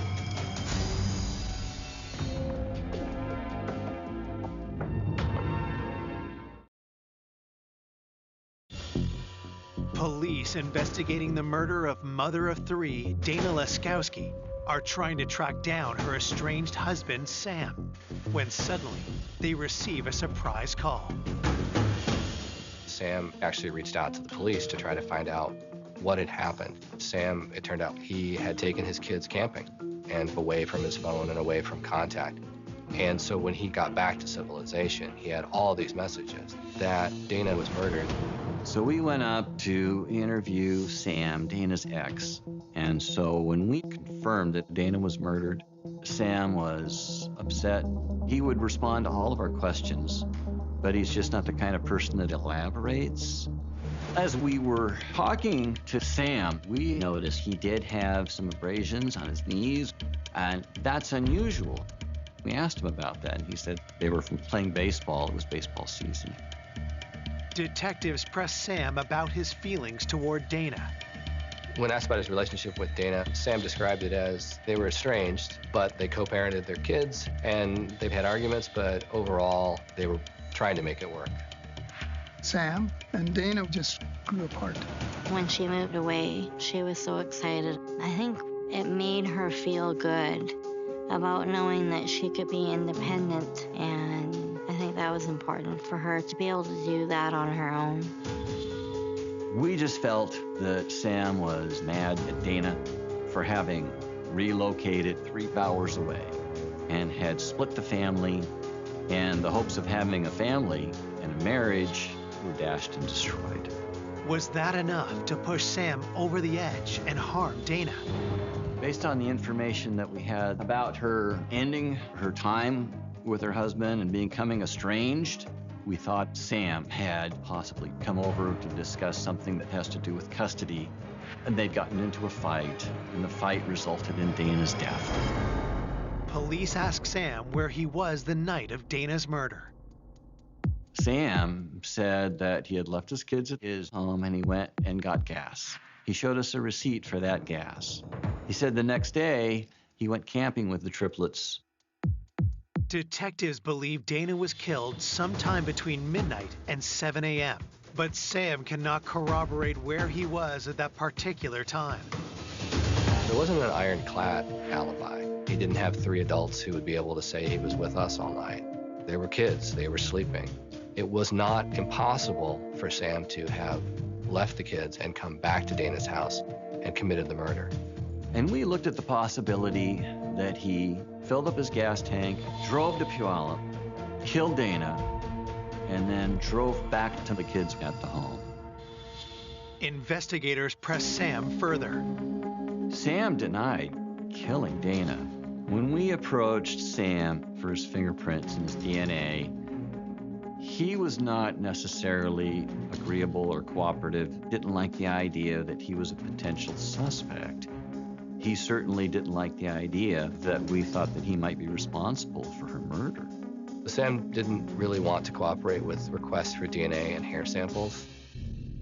Sam's behavior may be suspicious, but police have no concrete evidence to tie him to the murder. You can't charge someone with a crime just because their alibi isn't ironclad. You can't charge them with a crime because they can't prove they were someplace else. You have to prove that they committed that crime. There has to be evidence at the scene that connects the person to the crime. And so in this particular case, they didn't have that with Sam. While police seek hard evidence against Sam, Dana's autopsy results come in. The results were that she had died of strangulation. The cause of death was a fracture of the cricoid cartilage in her throat. There was a great deal of damage to her throat, her windpipe, and it would have taken somebody very, very strong to have done that kind of damage. We were going to be looking for an offender who had upper body strength and prone to flying into a rage. Because of the fracture of the cricoid cartilage, it takes a great deal of strength. And a strangulation itself takes a very committed attack. The victim generally fights back. And then the attacker has to double down on the strangulation while the victim is struggling back. Just to think that Dana struggled and fought for her life, it's just wrong. It's all wrong. Looking for new leads, detectives turn to Dana's niece. Police contacted Amanda as she was a relative and somebody who knew the victim. And what Amanda said was that Dana was the kind of person where she could go over, do the laundry, maybe get a little bit of money. That was who she was, and that's how she helped out Amanda. And she didn't know what had happened or who would want to murder her aunt. Detectives also speak to the couple who employed Dana as a nanny. When asked if they knew of anyone who might want to harm Dana, their answer is chilling. Dana's employers told us that Dana was being stalked by this guy. Her employers told us that Dana had said that if anything happened to her, he'd be the one. And that was significant to us because I'm looking for a killer.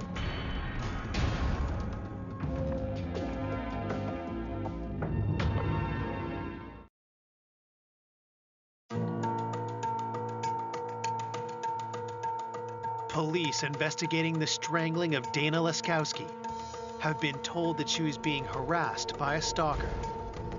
Could he be her killer? Dana's employers told us that Dana was afraid of this Patrick. Patrick was a guy that installed cable in Dana's area. He liked her. Dana had told her sister-in-law and her employer he had kind of gotten fixated on her. Dana, by accounts, let him know that she wasn't interested. Police learned that Patrick had been trying to contact Dana for over a month straight, and that his pursuit had become even more intense. Patrick was leaving notes and flowers on her back porch. He wrote some notes that were like poems. Then, the messages took a disturbing turn. Dana's friends told the investigators he left her a note letting her know that he had been observing her and seen her doing things inside her home that he wouldn't know unless he was observing her. Dana mentioned that she was concerned about someone possibly watching her. The thing that really concerned Dana was that it appeared that he had her under surveillance. Dana had actually told a couple of people that if I ever turn up dead, Patrick did it. Investigators checked Dana's phone records, searching for any clues. The phone records indicated that Patrick had phoned Dana repeatedly. It wasn't just some guy who, sent her a couple extra texts and then disappeared. This was somebody who was going beyond that, doing stalking type things that would be concerning in any context. When investigators look into Patrick further, they make an alarming discovery. Patrick was driving a white van. It was a ladder truck. We had neighbors that had identified a white van in the area around Dana's residence prior to the murder. His work van had been seen in the alley behind the house. It was a white van, so it matched the description that the neighbors had mentioned. Pretty much demanded that we look at him as a very real suspect in killing Dana. Did Patrick's obsession with Dana turn deadly? We immediately got a search warrant for his DNA, for his locker, for his vehicle. On September 2nd, detectives find Patrick at his home address. We served the search warrant on him. He was very belligerent and very uncooperative with us during the service of that search warrant. He didn't want to answer questions. He didn't want to let them in the house. He did the kind of things that you might expect somebody to do if they had, in fact, been stalking someone and had gotten caught doing that. Investigators bring Patrick down to the station, where they tell him Dana has been murdered. His demeanor changed 180 degrees from being belligerent and confrontational to Dana is dead. He says, "I'm sorry, I didn't know that. I didn't kill her. Here, please take my DNA, search everything. I'm not the one who killed her." Detectives ask Patrick where he was the night Dana was murdered. Patrick said that he was at work that evening. He then hung out with some friends and went to bed. Once given the information for his alibi, investigators looked into it, and they were actually able to verify it. He had an alibi and could not have committed the murder. We also ruled out Patrick's ladder truck with the van the neighbors told us that they saw drive around Dana's residence. There was nothing in the service of the search warrant or in our investigation that indicated that Patrick wasn't being truthful with us. Given what he had done and the ways in which he had scared Dana prior to that, he's very lucky that his alibi could be confirmed.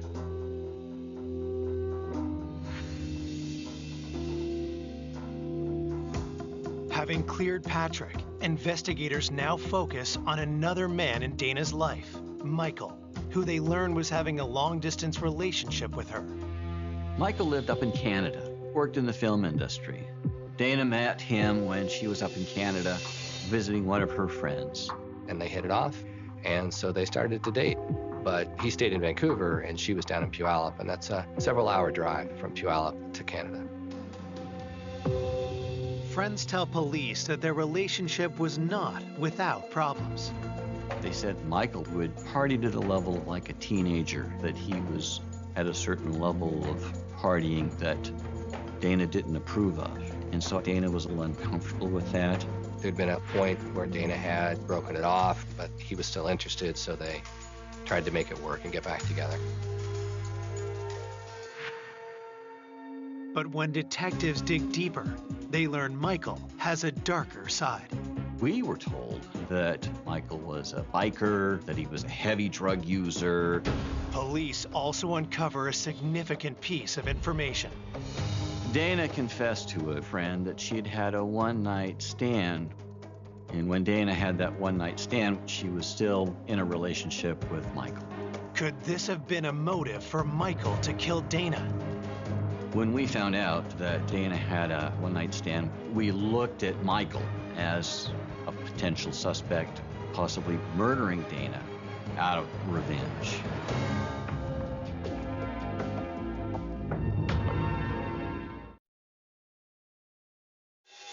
Investigators searching for the killer of single mother Dana Leskowski have a new possible suspect, her boyfriend Michael.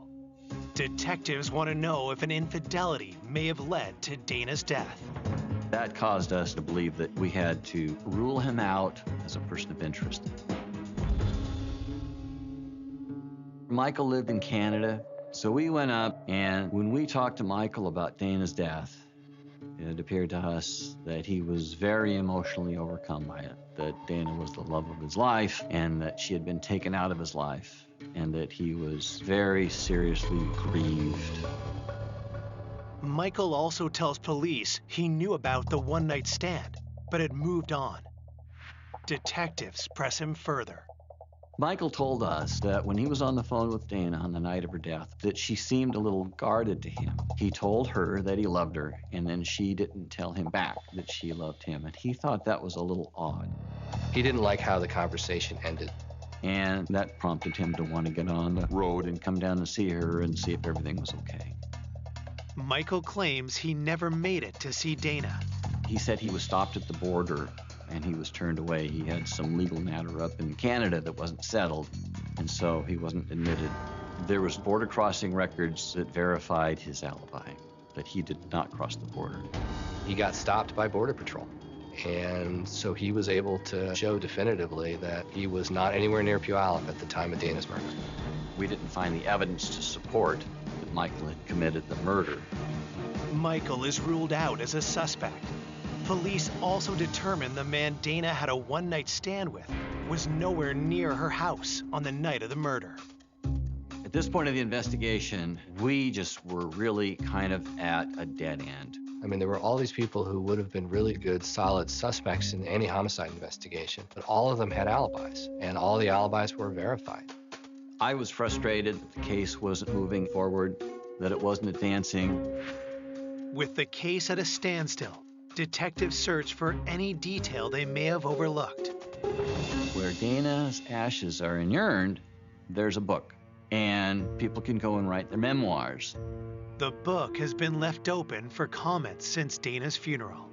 If the perpetrator was someone who went to the funeral, and if the perpetrator was someone who maybe has some guilt about that, they may have left a clue behind. When detectives look at the book, one entry, written over a month after the funeral, grabs their attention.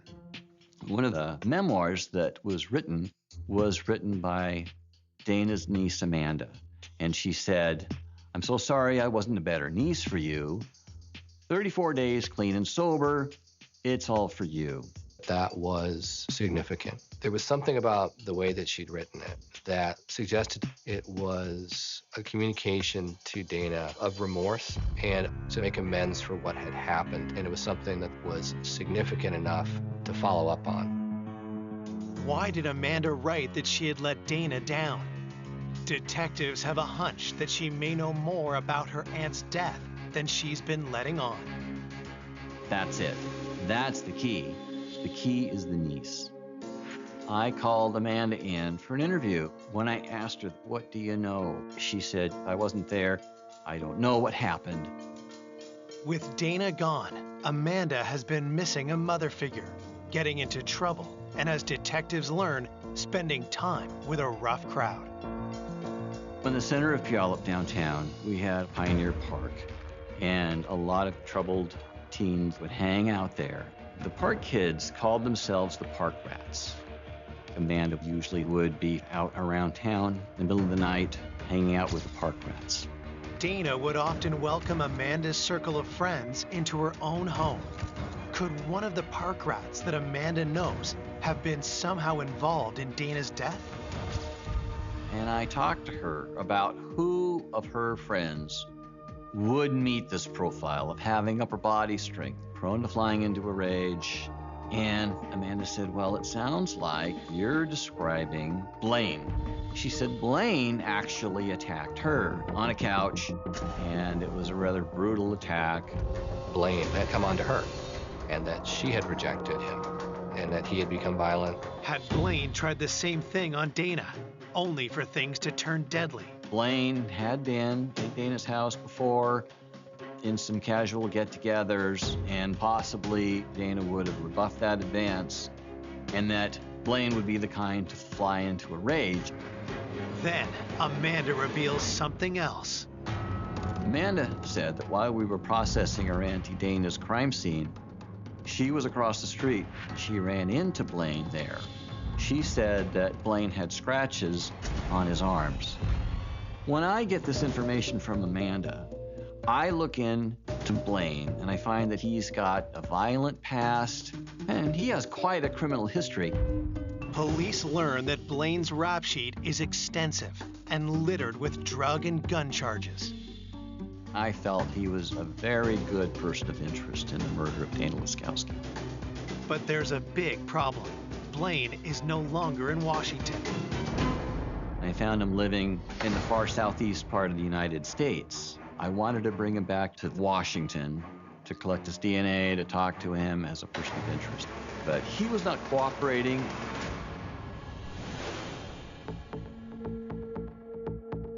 As investigators attempt to extradite Blaine, they seek out known criminals he's associated with and find one of them, a friend of Blaine's, serving time in jail. I sat down with him and I said, I'm looking at Blaine as being responsible for the murder of Amanda's aunt. He's got this upper body strength, he's prone to violence. And he looked at me and he said, Blaine didn't kill Amanda's aunt. What I was told completely changed everything.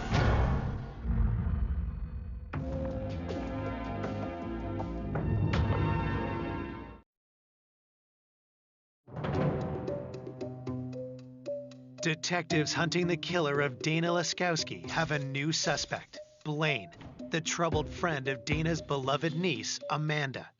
With Blaine out of state, investigators grill his friend in jail, and what he tells them is explosive. So police suggested to him that maybe Blaine had been involved. The friend said, no, it's not Blaine, it's Emily. He said, Emily killed Amanda's aunt. It's a stunning allegation. 17-year-old Emily Lauenborg is Amanda's best friend and someone who Dana treated like a daughter. I felt what he was telling me was not possible because Dana always had an open door and was always welcoming to Emily. Police found out that a lot of times Amanda and Emily would show up at Dana's house. Dana was somebody that Emily could go to safely regardless of the circumstances, and Dana would take her in. So as you can imagine, that was quite a shock to the team. To confirm his story, investigators speak to other members of the Park Rats. Two of these kids told me, yes, Emily killed Amanda's aunt. Blaine didn't kill Amanda's aunt.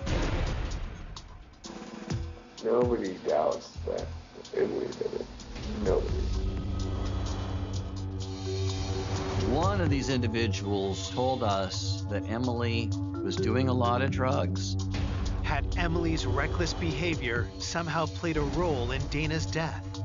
I was told that they all had nicknames for each other, and that Emily's nickname was Mutant. The first nickname that we called her was the Mutant, because she was stronger than any other girls that we knew. Everybody's scared. She'll beat your ass. She'll knock you out. She was tough.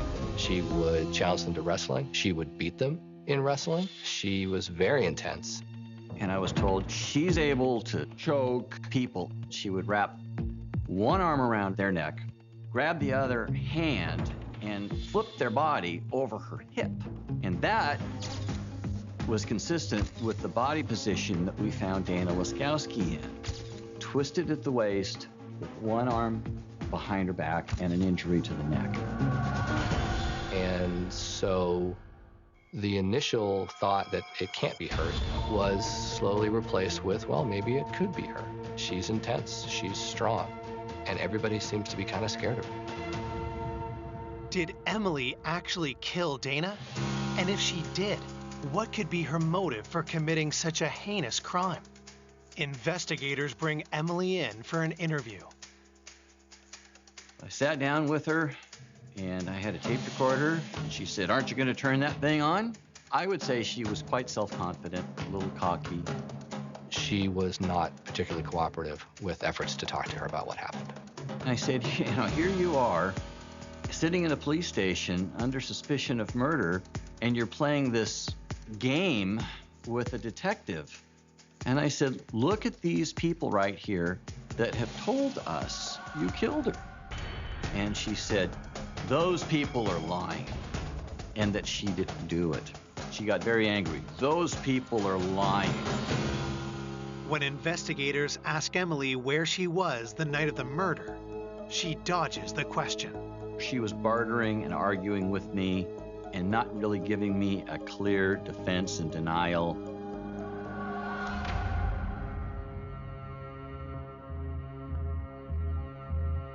Officers obtain a warrant to search Emily's residence. One of the items that they recovered from Emily's apartment was a shirt that Emily had taken from Dana. One of her friends told us that Emily had a black shirt that belonged to Dana and that she actually wore that to Dana's funeral. We went back to the pictures of the funeral and did see that Emily was wearing a black shirt. One possible explanation for that was rubbing her nose in it. Not only did I kill you, but I'm wearing your blouse to your funeral. The search uncovers more incriminating evidence. And we found this journal. And in the journal, it said, 10 things I want to do before I die. And one of those 10 things was kill somebody and get away with it. One of the statements in the journal that Emily wrote in her own hand when talking about Amanda, because she'd gotten into an argument with Amanda, was, I could effing strangle that bitch just like her aunt. So that was very significant. I was invigorated because I had something. That's about as close to a confession as you're going to get. It is absolutely sufficient for me to take that to a jury and say, this is her admitting that she killed Dana Laskowski. On March 13th, 2003, Emily is charged with first-degree murder. When I found out that Emily did what she did, I couldn't believe it. When you find out that such a young person could take a life, how is that possible? Someone that Dana was trying to help and care for, that had to be a huge betrayal. You just can't fathom it. You can't comprehend it. It's devastating. Though Emily is in custody, prosecutors know most of the evidence against her is circumstantial. So they circle back to Amanda. It had become pretty clear that Amanda was going to be the key to solving this. We needed Amanda to crack, because absent that, or a confession, there wouldn't have been enough to prove that Emily committed that crime. If Amanda did know what happened, why hadn't she told police? And why had she covered for her best friend? So I meet with Amanda and I said, listen, Amanda, you have led us on a wild goose chase. Starting off with Blaine, who was in another state. He didn't do this. You have not come forward with this right from the start. You know what? This is a case of conspiracy after the fact. So tell me what happened. That's when she really cried and sobbed.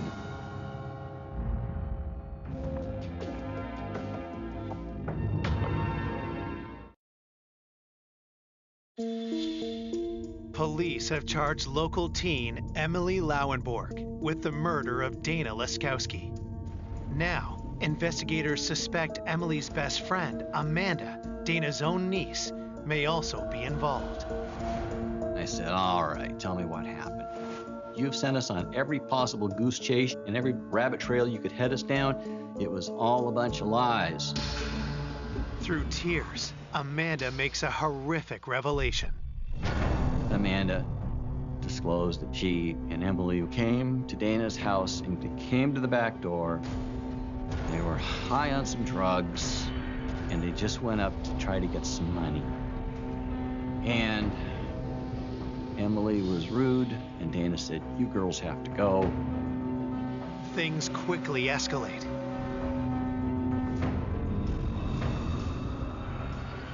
Emily was being belligerent, and Dana touched Emily to kind of guide her out the door, and Emily just exploded into a rage or attack.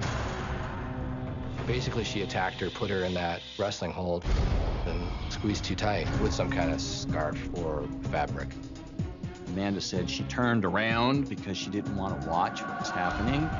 But she heard a crack, and she heard a gurgle. She heard Dana gasping for her life, and then she didn't hear anything.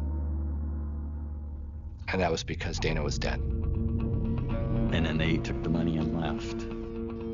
It seemed to be, by Amanda's account, that it was kind of an explosive situation that got out of control. They didn't go to the house to murder Dana. I was told that Emily had said that Amanda was always ditching her for her aunt. Emily, she was jealous of Dana. It's my opinion that the motive Emily had was to get Dana's influence out of Amanda's life, and Emily just went over there with the intention of getting Dana so mad at Amanda that Amanda wouldn't be welcome at Dana's anymore, and then Emily would have achieved what she wanted, and that the murder simply got out of control because of emotions and drugs. But why didn't Amanda come forward earlier to tell the truth about what happened that night? I asked her, why didn't you tell us right up front, right at the start? She said, because of my family. It's so bad now. What's it going to be like now when they find out? She wasn't involved in the murder, but she was involved because she was there at that time, and I don't know why she didn't do anything. It was upsetting and surprising to all of us. Prosecutors need Amanda's testimony to have any hope of convicting Emily for murder. Amanda agrees and will not face any charges herself. If she's charged with a crime, then she has the right to remain silent. She was the star witness for the case. If we had charged her criminally, we couldn't have called her as a witness. Despite the agreement, prosecutors fear Amanda won't keep her side of the deal. The biggest challenge for us, from a prosecution standpoint, was that setting aside Amanda's testimony, everything else was circumstantial. Wearing a blouse can be explained away.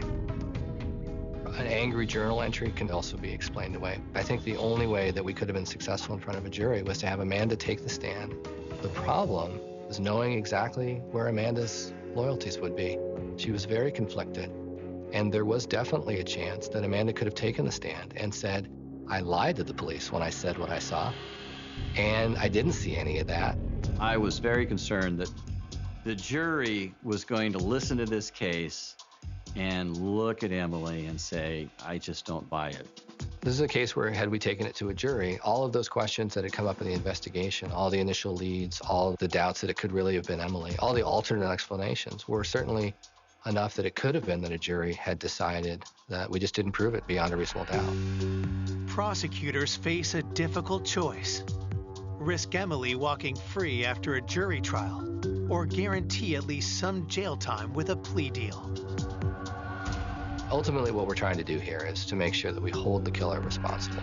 Emily was allowed to plead guilty to a lesser charge of manslaughter. On January 21st, 2004, over 2 years after Dana's murder, Emily is formally sentenced. Emily was charged as an adult. Her sentence was just under 7 years. Even though Emily is sent to prison, her sentence brings a mix of emotions. I felt a sense of relief that someone was now being held accountable for Dana's death, but I did feel angry. I thought, well, at least it's something, you know. But it just was amazing that you could take the life of a young mother and only get like 6 years. Doesn't make sense. Dana's family was upset that the sentence was so light.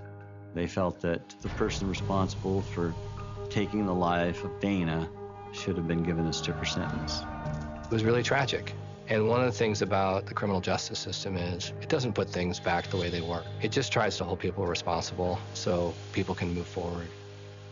I cried every night. I think I must have cried for a year.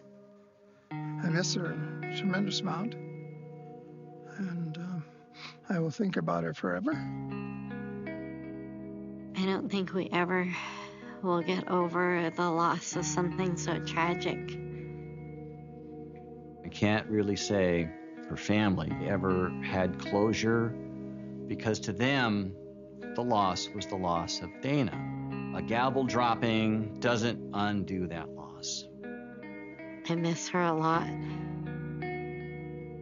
I think Dana would want to be remembered as a loving mother, a loving friend, and a loving child.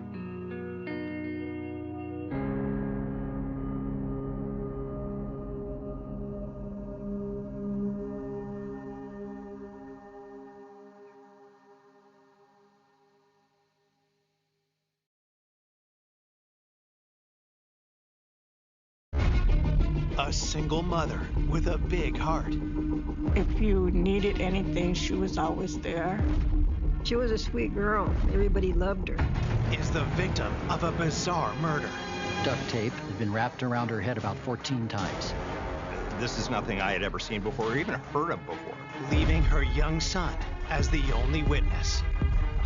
A 4-year-old child had been just mere feet away, his mother being killed. Investigators focus on the men in her life. This guy, he wouldn't look at us. He was more nervous than normal. And that polygraph test, he passed. It was frustrating as hell. She was using Norma's house for these sexual liaisons. To unveil a killer hiding in plain sight. Of everyone we dealt with, he was maybe the coolest customer of the bunch. People didn't see that inner demon. He was an unexpected killer. It just blows you away.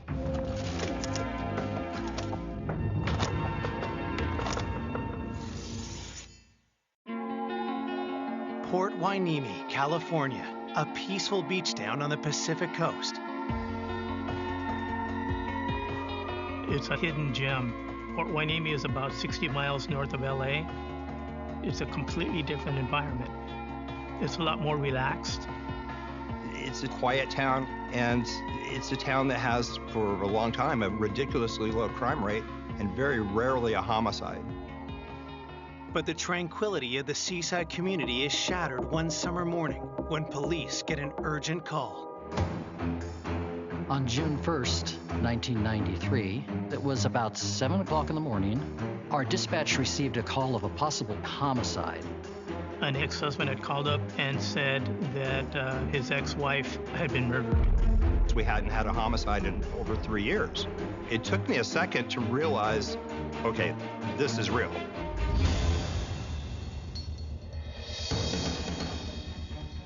Detectives arrive to begin the investigation, but nothing can prepare them for the scene inside.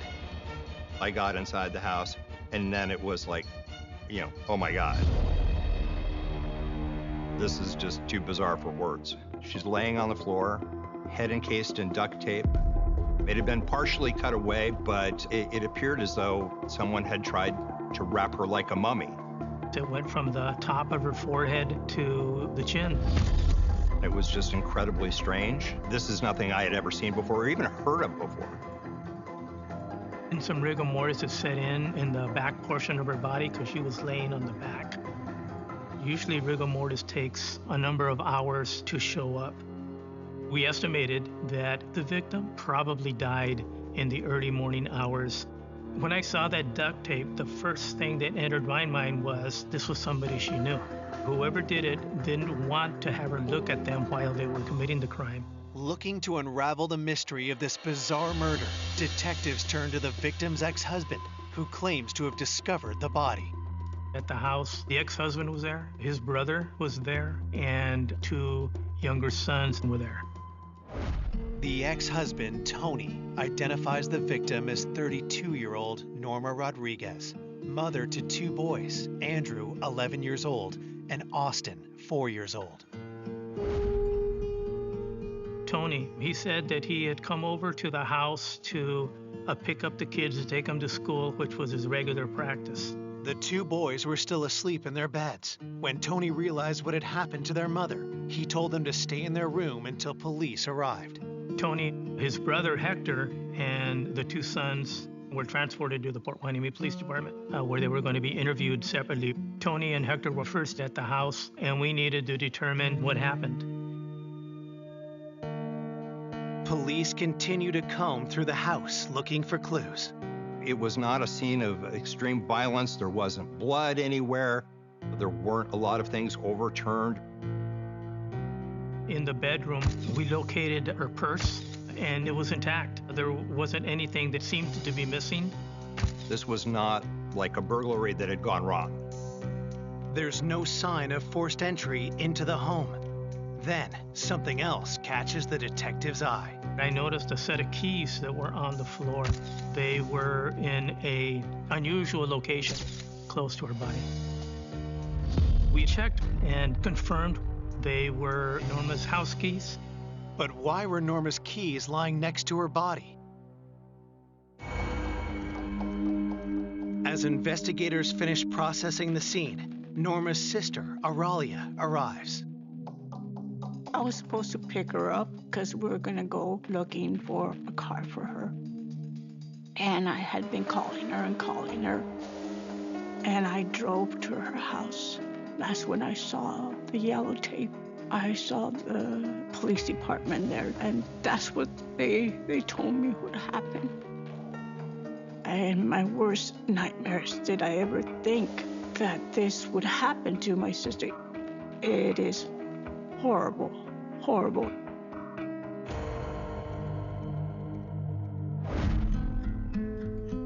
Norma Rodriguez was born and raised in rural Texas.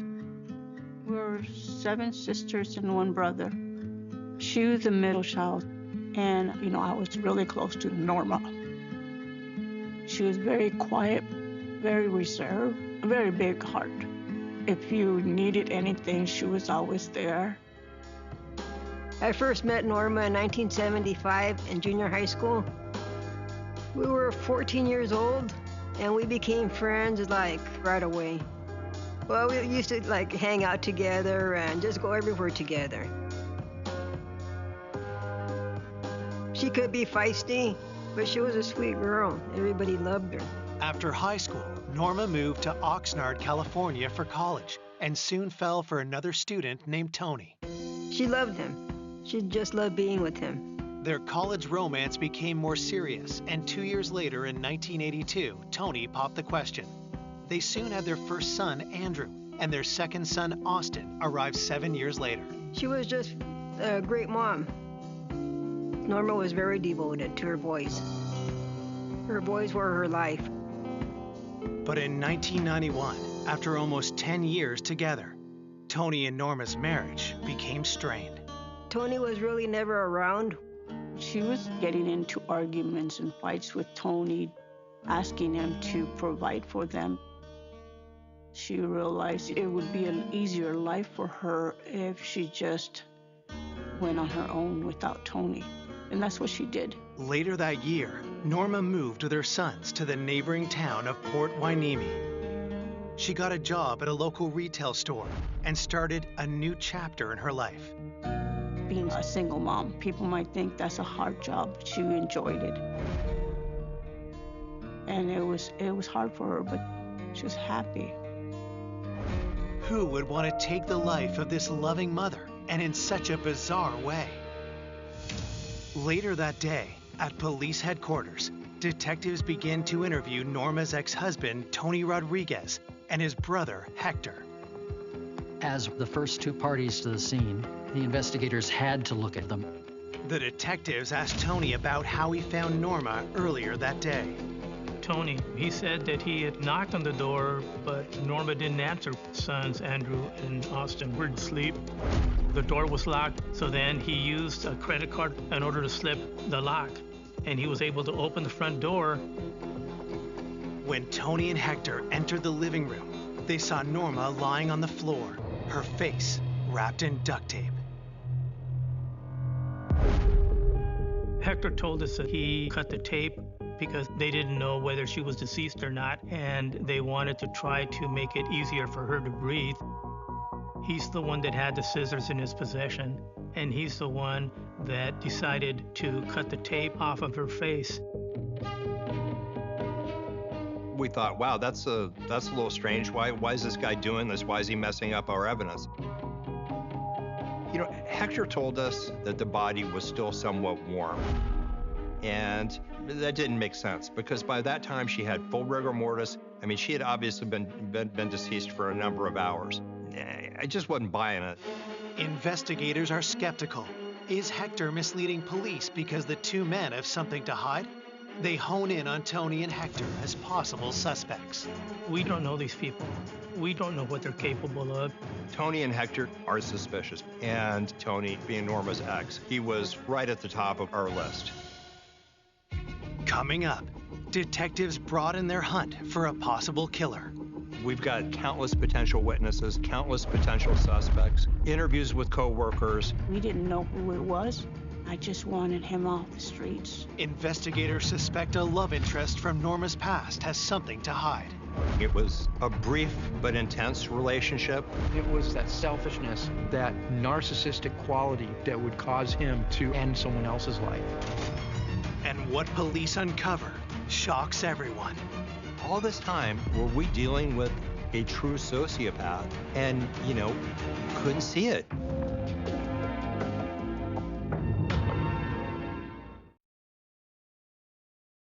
Mother of two, Norma Rodriguez, has been found murdered with her head wrapped in duct tape. Less than 24 hours into the investigation, detectives are interviewing their first suspect, starting with her ex-husband, Tony Rodriguez. In a case like this, statistics will show you that an overwhelming amount of the time, it's going to be that significant other or former significant other who ends up being your suspect. Investigators ask Tony about his relationship with Norma in the weeks leading up to her death. At the time, Tony said that they had been separated for a couple of years. I don't believe they had filed for divorce yet, but they were living separately, and Tony had visitation rights. They weren't close friends anymore, but they tried to maintain the friendship for the boys. But police have a different account from Norma's family. We learned that shortly before the homicide, there were some conflicts. Norma, she was upset at the fact that he would come make excuses to come over with the boys, but he would end up wanting to stay there. You know, she used to complain about that. I said, don't let him in. He doesn't have the right to come into your house. And she was a little timid when it came down to Tony. According to loved ones, Tony couldn't accept that Norma was moving on. Detectives press him about his whereabouts in the hours surrounding Norma's murder. Tony said that on May the 30th, early afternoon, he talked with Norma and asked if our son Andrew could stay with him.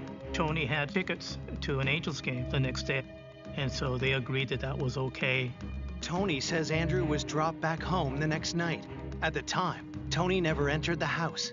He found Norma's body the next day. Did Norma's ex innocently walk into the crime scene that morning, or had something more sinister happened? The potential motive with him was he wanted the kids. Maybe one thing led to another, and he lost control. In a room nearby, police questioned Tony's brother, Hector, since he was with him when Norma's body was found. They asked where he and Tony went after dropping Norma's son at his mom's. Hector, he said that they had been at his residence with other family members in the city of Oxnard. And when we interviewed those family members, they corroborated what Tony and Hector told us. Knowing their alibis are far from concrete, detectives asked Tony and Hector to take polygraph tests.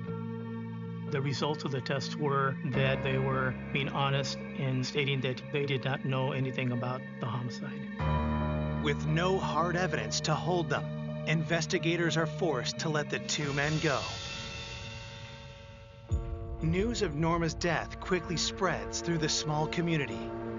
When I found out about her being murdered like that, I had told my cousin that I had just talked to her. It can't be true because I just talked to her. It was true. At the police station, detectives received the results of the autopsy. The cause of death was established as manual strangulation. Norma wasn't a tiny woman. Whoever did this had to possess significant upper body strength. Some important details emerge about the duct tape. The length of it was approximately 20 feet and had been wrapped around her head about 14 times. The duct tape was examined, and there were skin cells that were discovered. But in 1993, DNA technology was in its infancy.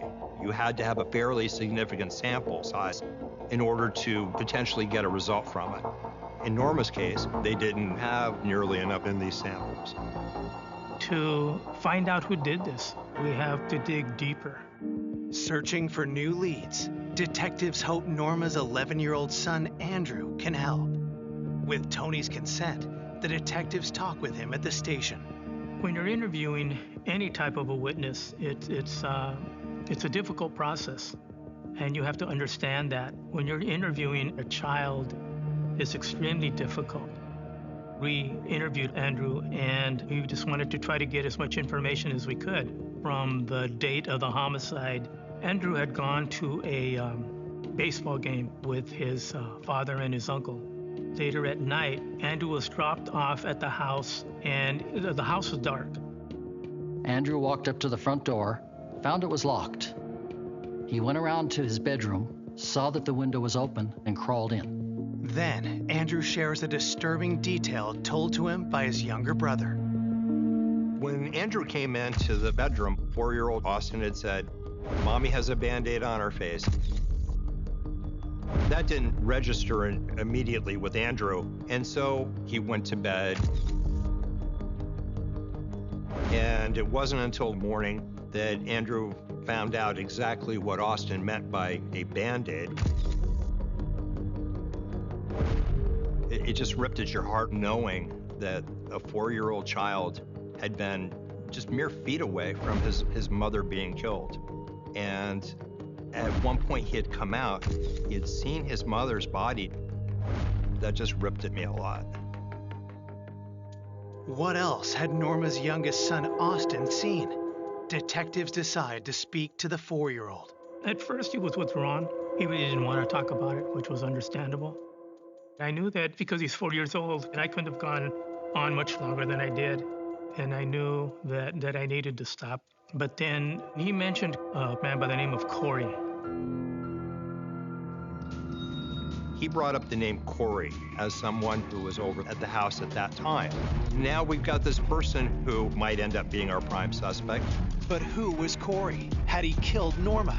Did the single mom's youngest son just solve her murder? We've got to run it down as far as it goes.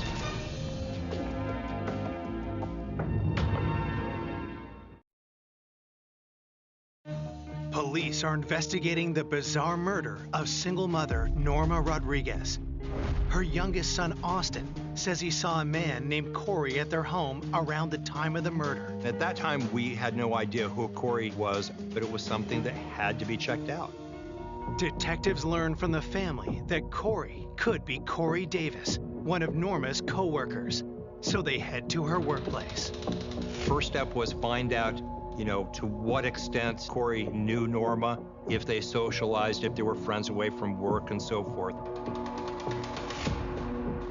Corey was more nervous than normal. In talking with him, he wouldn't look at us. He kept staring down, not tuning in or paying attention. Corey's unusual behavior during their conversation alarms investigators. He did not like being talked to and having to answer anything. They question Corey about his relationship with Norma.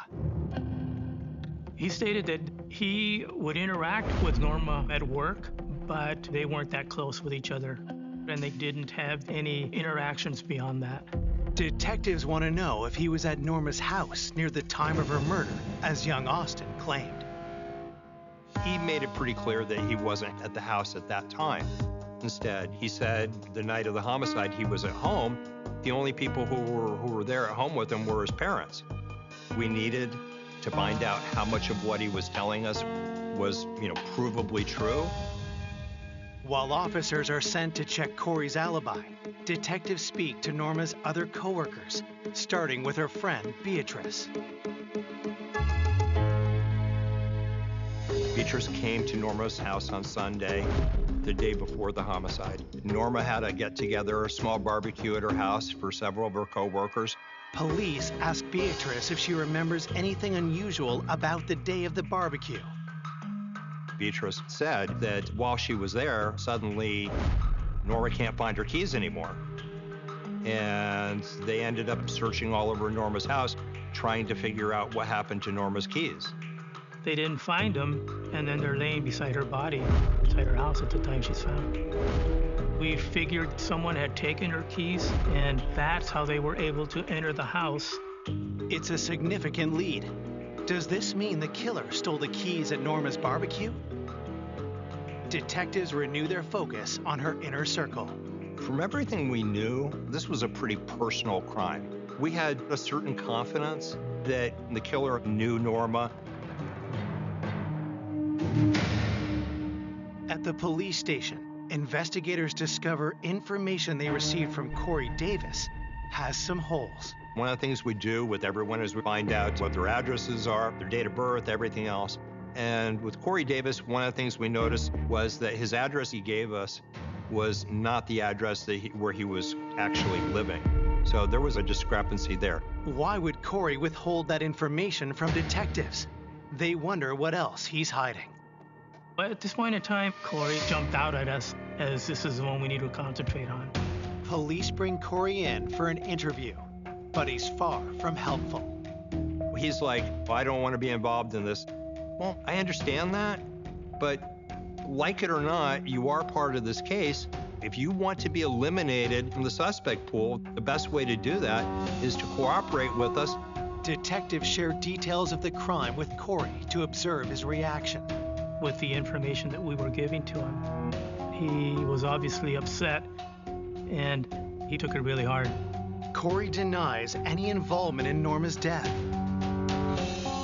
They ask him to take a polygraph test. He submitted to the test, and he passed. All detectives have tying Corey to the crime scene is a statement from Norma's 4-year-old son. But police know he could be mistaken, given his young age and traumatic experience. At that point, Corey worked his way down the ladder of possible suspects dramatically. 1 week into the investigation, detectives are out of leads. They look at who else was at Norma's barbecue the day before she was killed. Friends tell them about a former coworker named Warren Mackey. Warren Mackey was a previous co-worker of Norma's, and also he lived in fairly close proximity to her. Warren and Norma hit it off and became friends. They worked together for a while, and the work relationship became a social relationship. It appeared that Warren had something more than just a friendship interest in Norma. I remember Norma telling me that there was a guy there that she used to work with, and he was always trying to talk to her and trying to ask her out.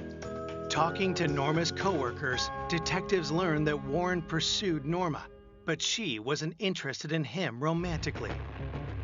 Norma told Beatrice and some of the other people that she felt that Warren wanted more than to be friends, and that she wasn't interested in that. She tried to curtail any attempts that he may have made to ask her out. Some of the employees that we talked with felt that Warren wasn't real pleased with that. He liked Norma, and that he wanted the relationship a little bit more than what it was. But Norma still tried to maintain their friendship. She noticed he was kind of like an outcast, just very private. So she tried to include him in the group. She didn't want to leave him out. As detectives look closer at the quiet coworker, the information they uncover is concerning.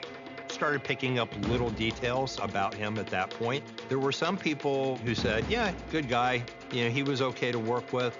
But there were enough people who pointed out that he was a little weird and had made some overtures to Norma, enough to make us want to look into this a little further. But did Warren's workplace crush make him a killer? The nature of the relationship was of interest to us. We're going to have a conversation with Warren Mackey.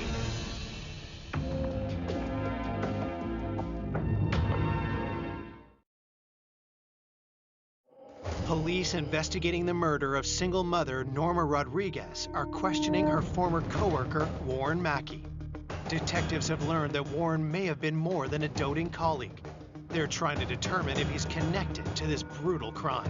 In our first encounter with Warren Mackey, there was nothing that seemed overtly suspicious or evasive or anything about him. Detectives ask Warren about his feelings for Norma. The impression that Warren Mackey gave us was that, his relationship with Norma Rodriguez was pretty casual. They didn't see quite as much of each other because they were no longer working with each other, but they socialized a lot. Warren said that they were close, but it was only a close friendship. He never had romantic feelings for Norma. He had tried to present himself to Norma as someone to lean on, someone to talk to. I'm here for you.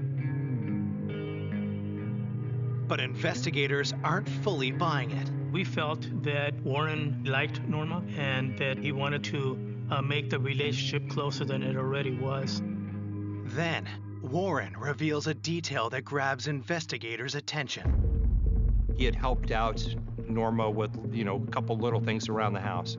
And one of the things that he mentioned was that the kids had a small basketball hoop and it had somehow gotten broken and that he had fixed it.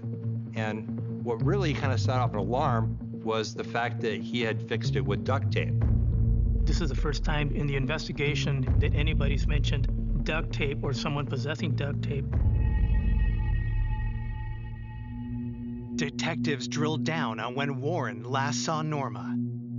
Warren said that he had been in the presence of Norma at the barbecue the day before the homicide. By the time things had wrapped up for the evening, it was essentially just him and Norma there, and they had just kicked back and watched TV for a while. This made him one of the last people who could have or would have seen Norma alive. Had the former coworker made advances on Norma, then attacked her when she turned him down? Detectives ask where Warren was on the night of the murder. Warren said that on May the 31st, close to Norma's homicide, he and his roommate and his roommate's girlfriend, they went to a nightclub in Santa Barbara till about 1:30, and then they came back to where they were living at in Oxnard. They talked for a short while, and then everybody went to bed. We drove to Oxnard, and we ended up talking with his roommate and her girlfriend who had gone with him for the night, and they corroborated his story as far as them going to Santa Barbara, closing the nightclub, and then getting back probably between 1:30 and 2 in the morning. Could Warren have had time to drive to Port Hueneme and kill Norma after arriving home from a late night out with friends? Warren agrees to take a polygraph. And he passed it, stating that he knew nothing about the homicide and he knew no one who would have killed her. With nothing concrete tying him to the crime, police let Warren go. But before he leaves, Warren remembers Norma had problems with a man she was dating almost a year ago. named Daniel Garcia. As the investigation continued, we started interviewing a number of people about Daniel. We found out that Daniel Garcia was Norma's boyfriend for a short period of time. They met at a party. Norma had a strong attraction to the charming mechanic. It was a brief but intense relationship, lasted a few months. She told me about Daniel, that she really cared about him a lot. You know, they would do fun things together, and she always had a good time with him. Friends tell police Daniel ended the relationship, blindsiding Norma. Daniel had approached Norma and essentially told her that he wanted to go back with a former girlfriend. But Norma was affected quite a bit by the breakup.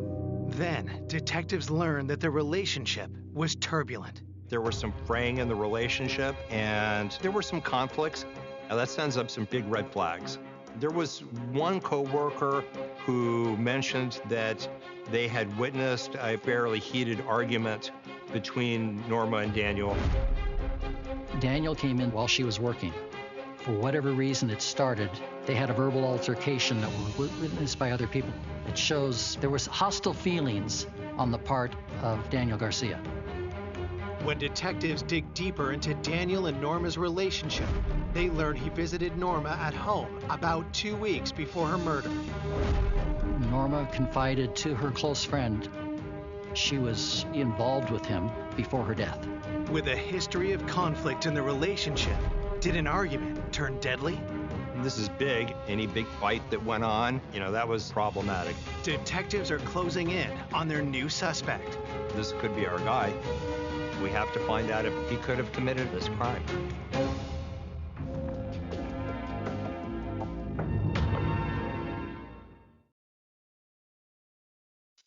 The investigation into the murder of single mother Norma Rodriguez is heating up. Police have a new suspect in their sights, an ex-boyfriend, Daniel Garcia. One of the things that we learned about the relationship between Daniel and Norma was that there were some conflicts. That sends up some red flags. Daniel agrees to come to the police station for questioning.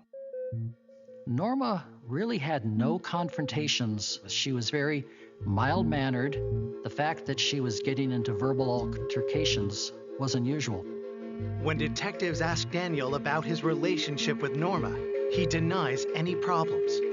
Daniel said that he wanted to go back with a former girlfriend. And so they broke up and went their separate ways. But they were still able to be somewhat friends, and he would stop by on occasion.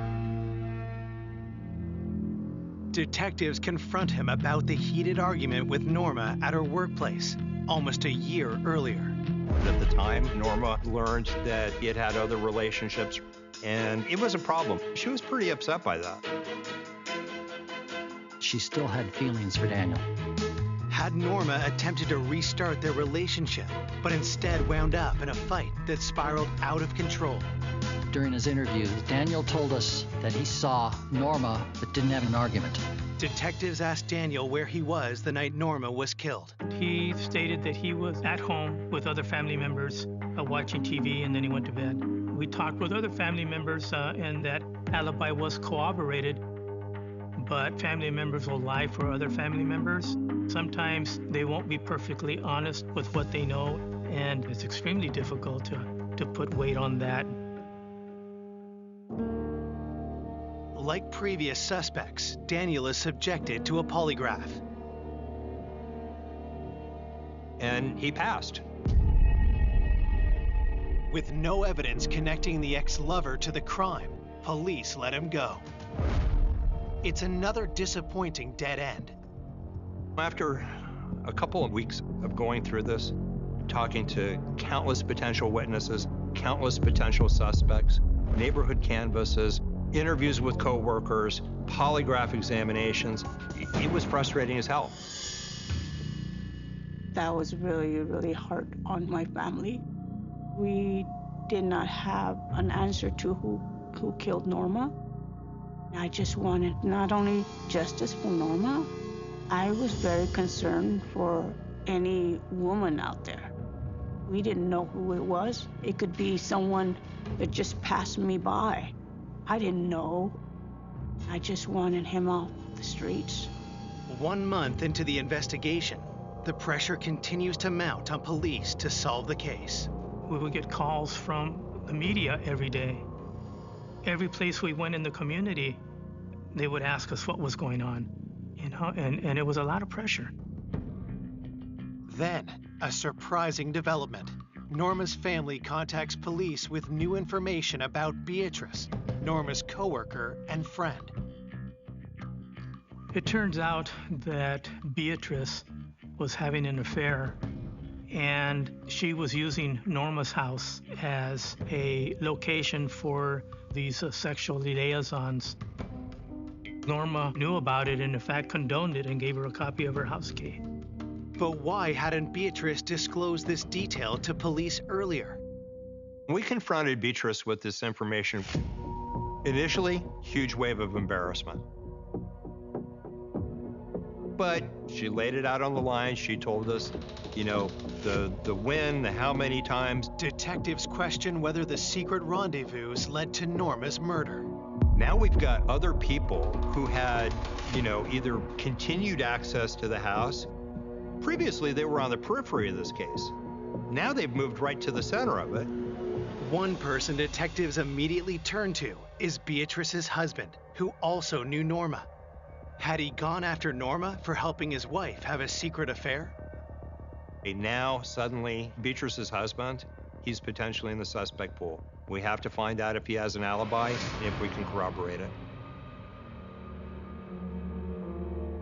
He apparently didn't know his wife was having an extramarital affair in Norma's house. That was not the most comfortable thing to do from an investigative standpoint, but it still had to be done. And, you know, the guy was crushed. He was absolutely crushed. Detectives question Beatrice's husband about his whereabouts on the night of Norma's murder.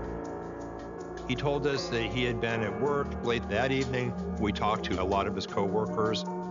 Everything about this man was genuine. 6 months into the investigation of the murder of Norma Rodriguez, detectives worry the trail has gone cold. We're no closer to narrowing it down than we were on day one. This case was very mind-boggling. You build up things that, wow, this is going to be great, it's coming together, and then it falls apart. As time progressed, the lead started falling off. It was tough. It was really tough. Months turn to years. For nearly a decade, the case is at a standstill. But Norma's family doesn't give up. Every year, we'd call the police department for any updates, any new leads or anything. We kept it active. We didn't want this case forgotten. During this entire investigation, I had the picture of Norma Rodriguez on my desk. I swore to her that I would never give up trying to find out who was responsible. Then, 10 years to the day Norma was killed. An astonishing break in the case. Worker with a crime lab. He had a lot of the evidence that we secured in the Norma homicide. He called me and he says, we have a match. We have a match on the DNA. My head just like exploded with 1,000 thoughts. It was just nuts. I remember receiving the phone call and it was like winning the lottery.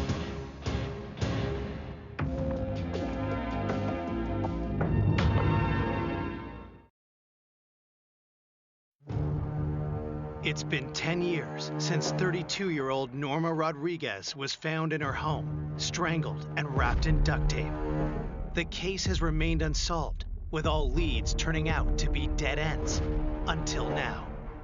With advancements in DNA technology, evidence collected a decade ago has finally yielded results. At the time of the autopsy of Norma Rodriguez, there were a number of samples that were taken. Hair samples, blood samples, and fingernail clippings.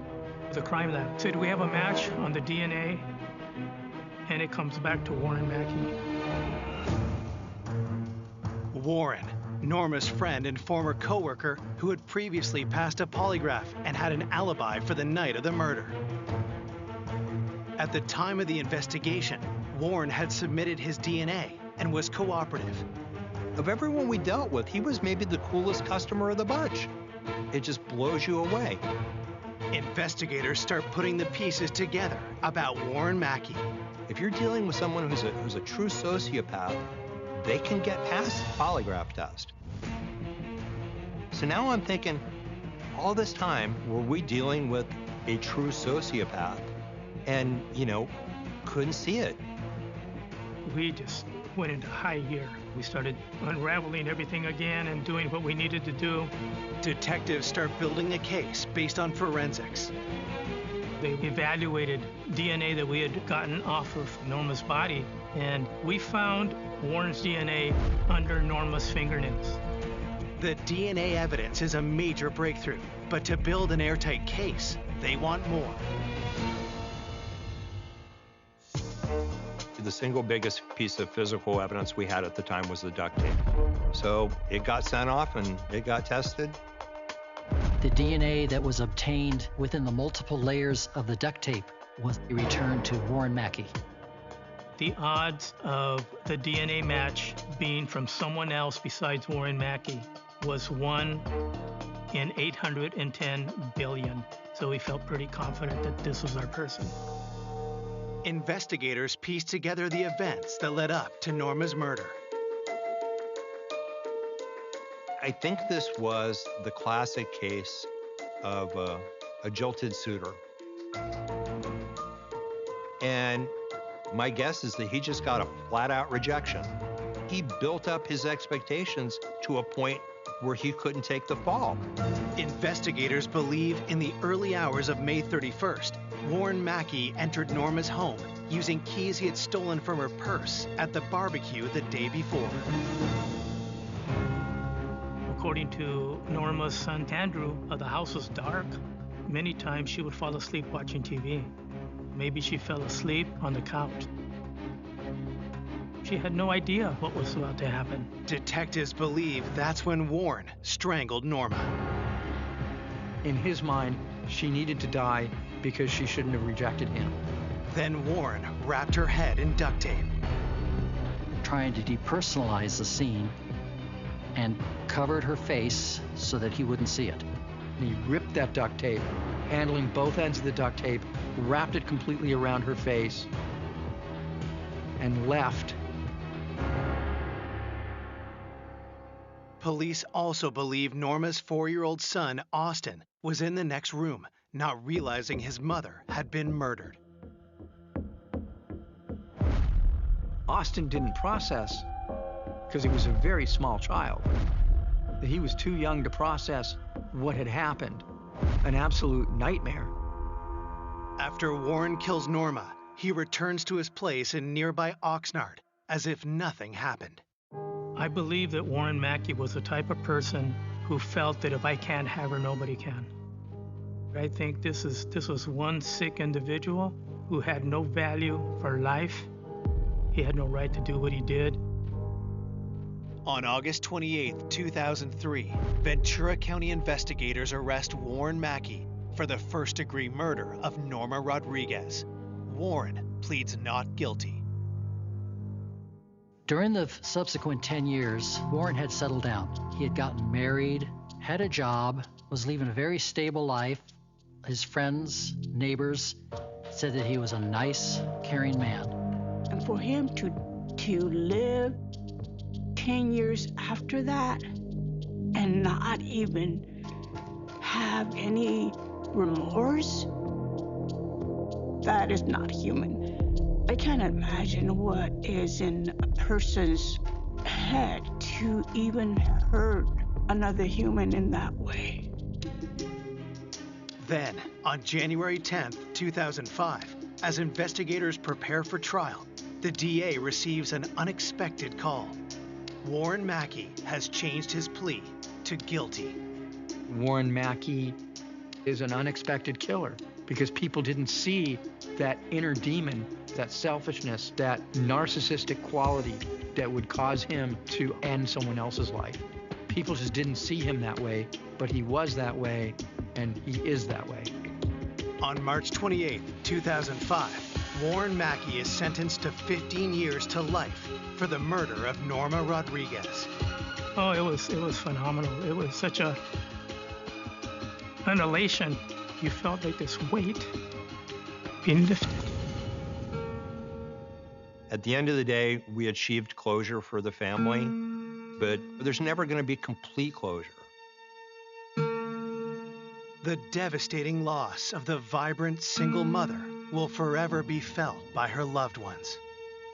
I think about Norma a lot. She was having a good life, and he took it away from her. It still hurts like it happened yesterday.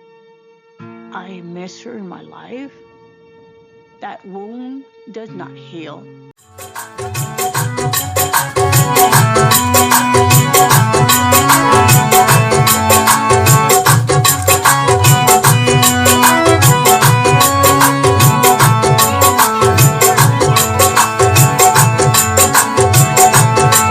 दिल दुखिया दा ना तोड़ी, दिल दुखिया दा ना तोड़ी, दिल दुखिया दा ना तोड़ी, दिल दुखिया दा ना तोड़ी। भाइया समझा छोड़ो या तेरा बिच ना छोड़ी, भाइया समझा छोड़ो या तेरा बिच ना छोड़ी।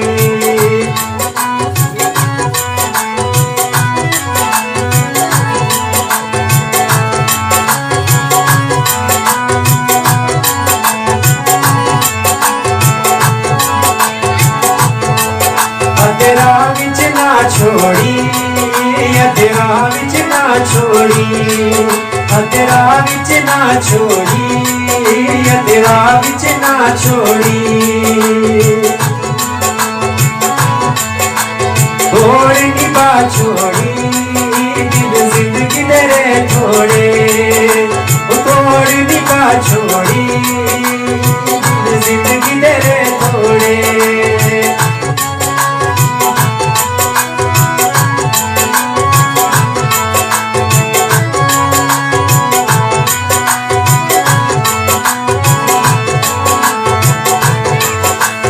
छोड़े मुका दे दे, छोड़े मुका दे दे, छोड़े मुका दे दे, छोड़े मुका दे दे। ओ फितरत सोनिया दी दिल ला के दगा दे दे, फितरत सोनिया दी दिल ला के दगा दे दे।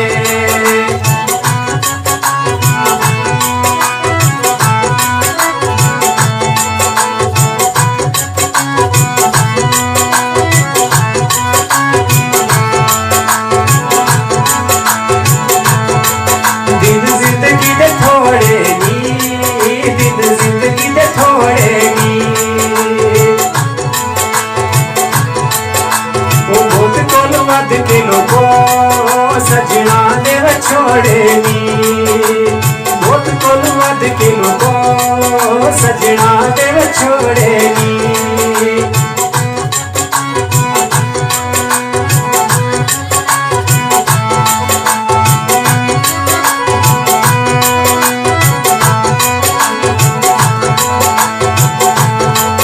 ये प्यार भुला गया है, प्यार भुला गया है।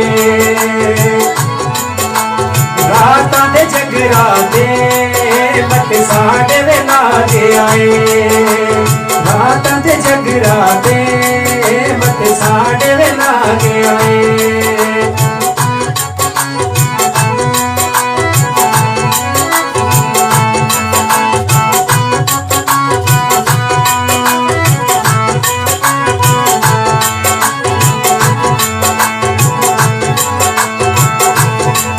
तेरी याद सताती है, तेरी याद सताती है। वो दिन बेचैन लगे रात नींद न आती है, दिन बेचैन लगे रात नींद न आती है।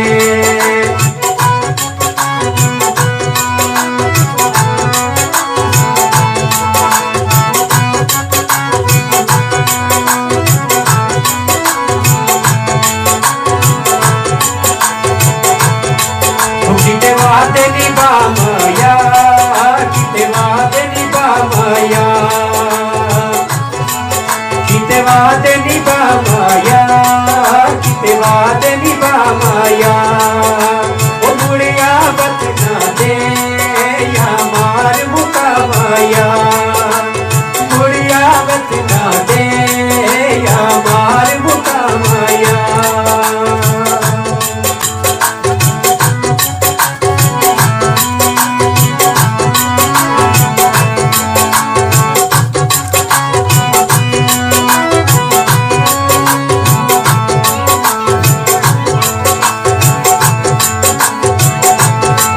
दिल दुखिया दा ना तोड़ी दिल दुखिया दा ना तोड़ी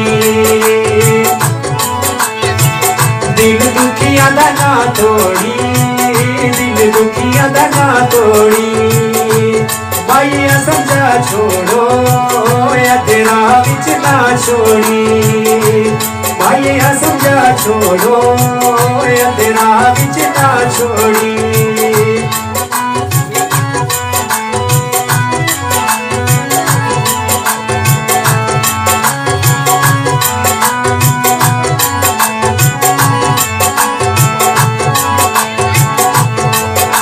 तेरा विच ना छोड़ी तेरा विच ना छोड़ी तेरा विच ना छोड़ी तेरा विच ना छोड़ी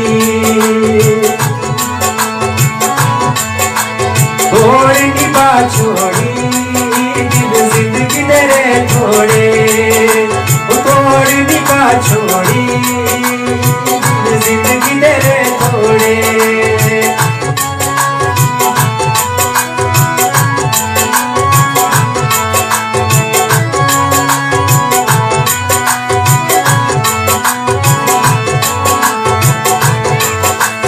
छोड़े मुका दे दे छोड़े मुका दे दे छोड़े मुका दे दे छोड़े मुका दे दे ओ फितरत सोनिया दी दिल ला के दगा दे दे फितरत सोनिया दी दिल ला के दगा दे दे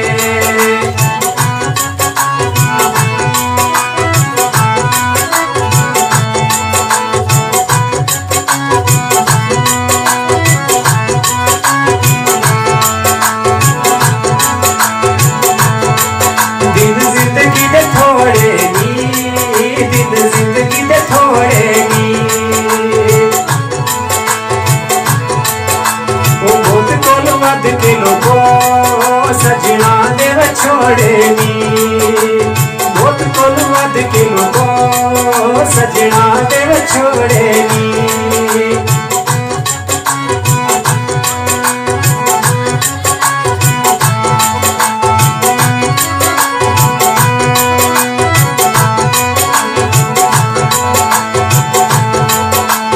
प्यार भुला गया है प्यार भुला गया है रातां दे जगराते मत साढ़े वेला गया है रातां दे जगराते मत साढ़े वेला गया है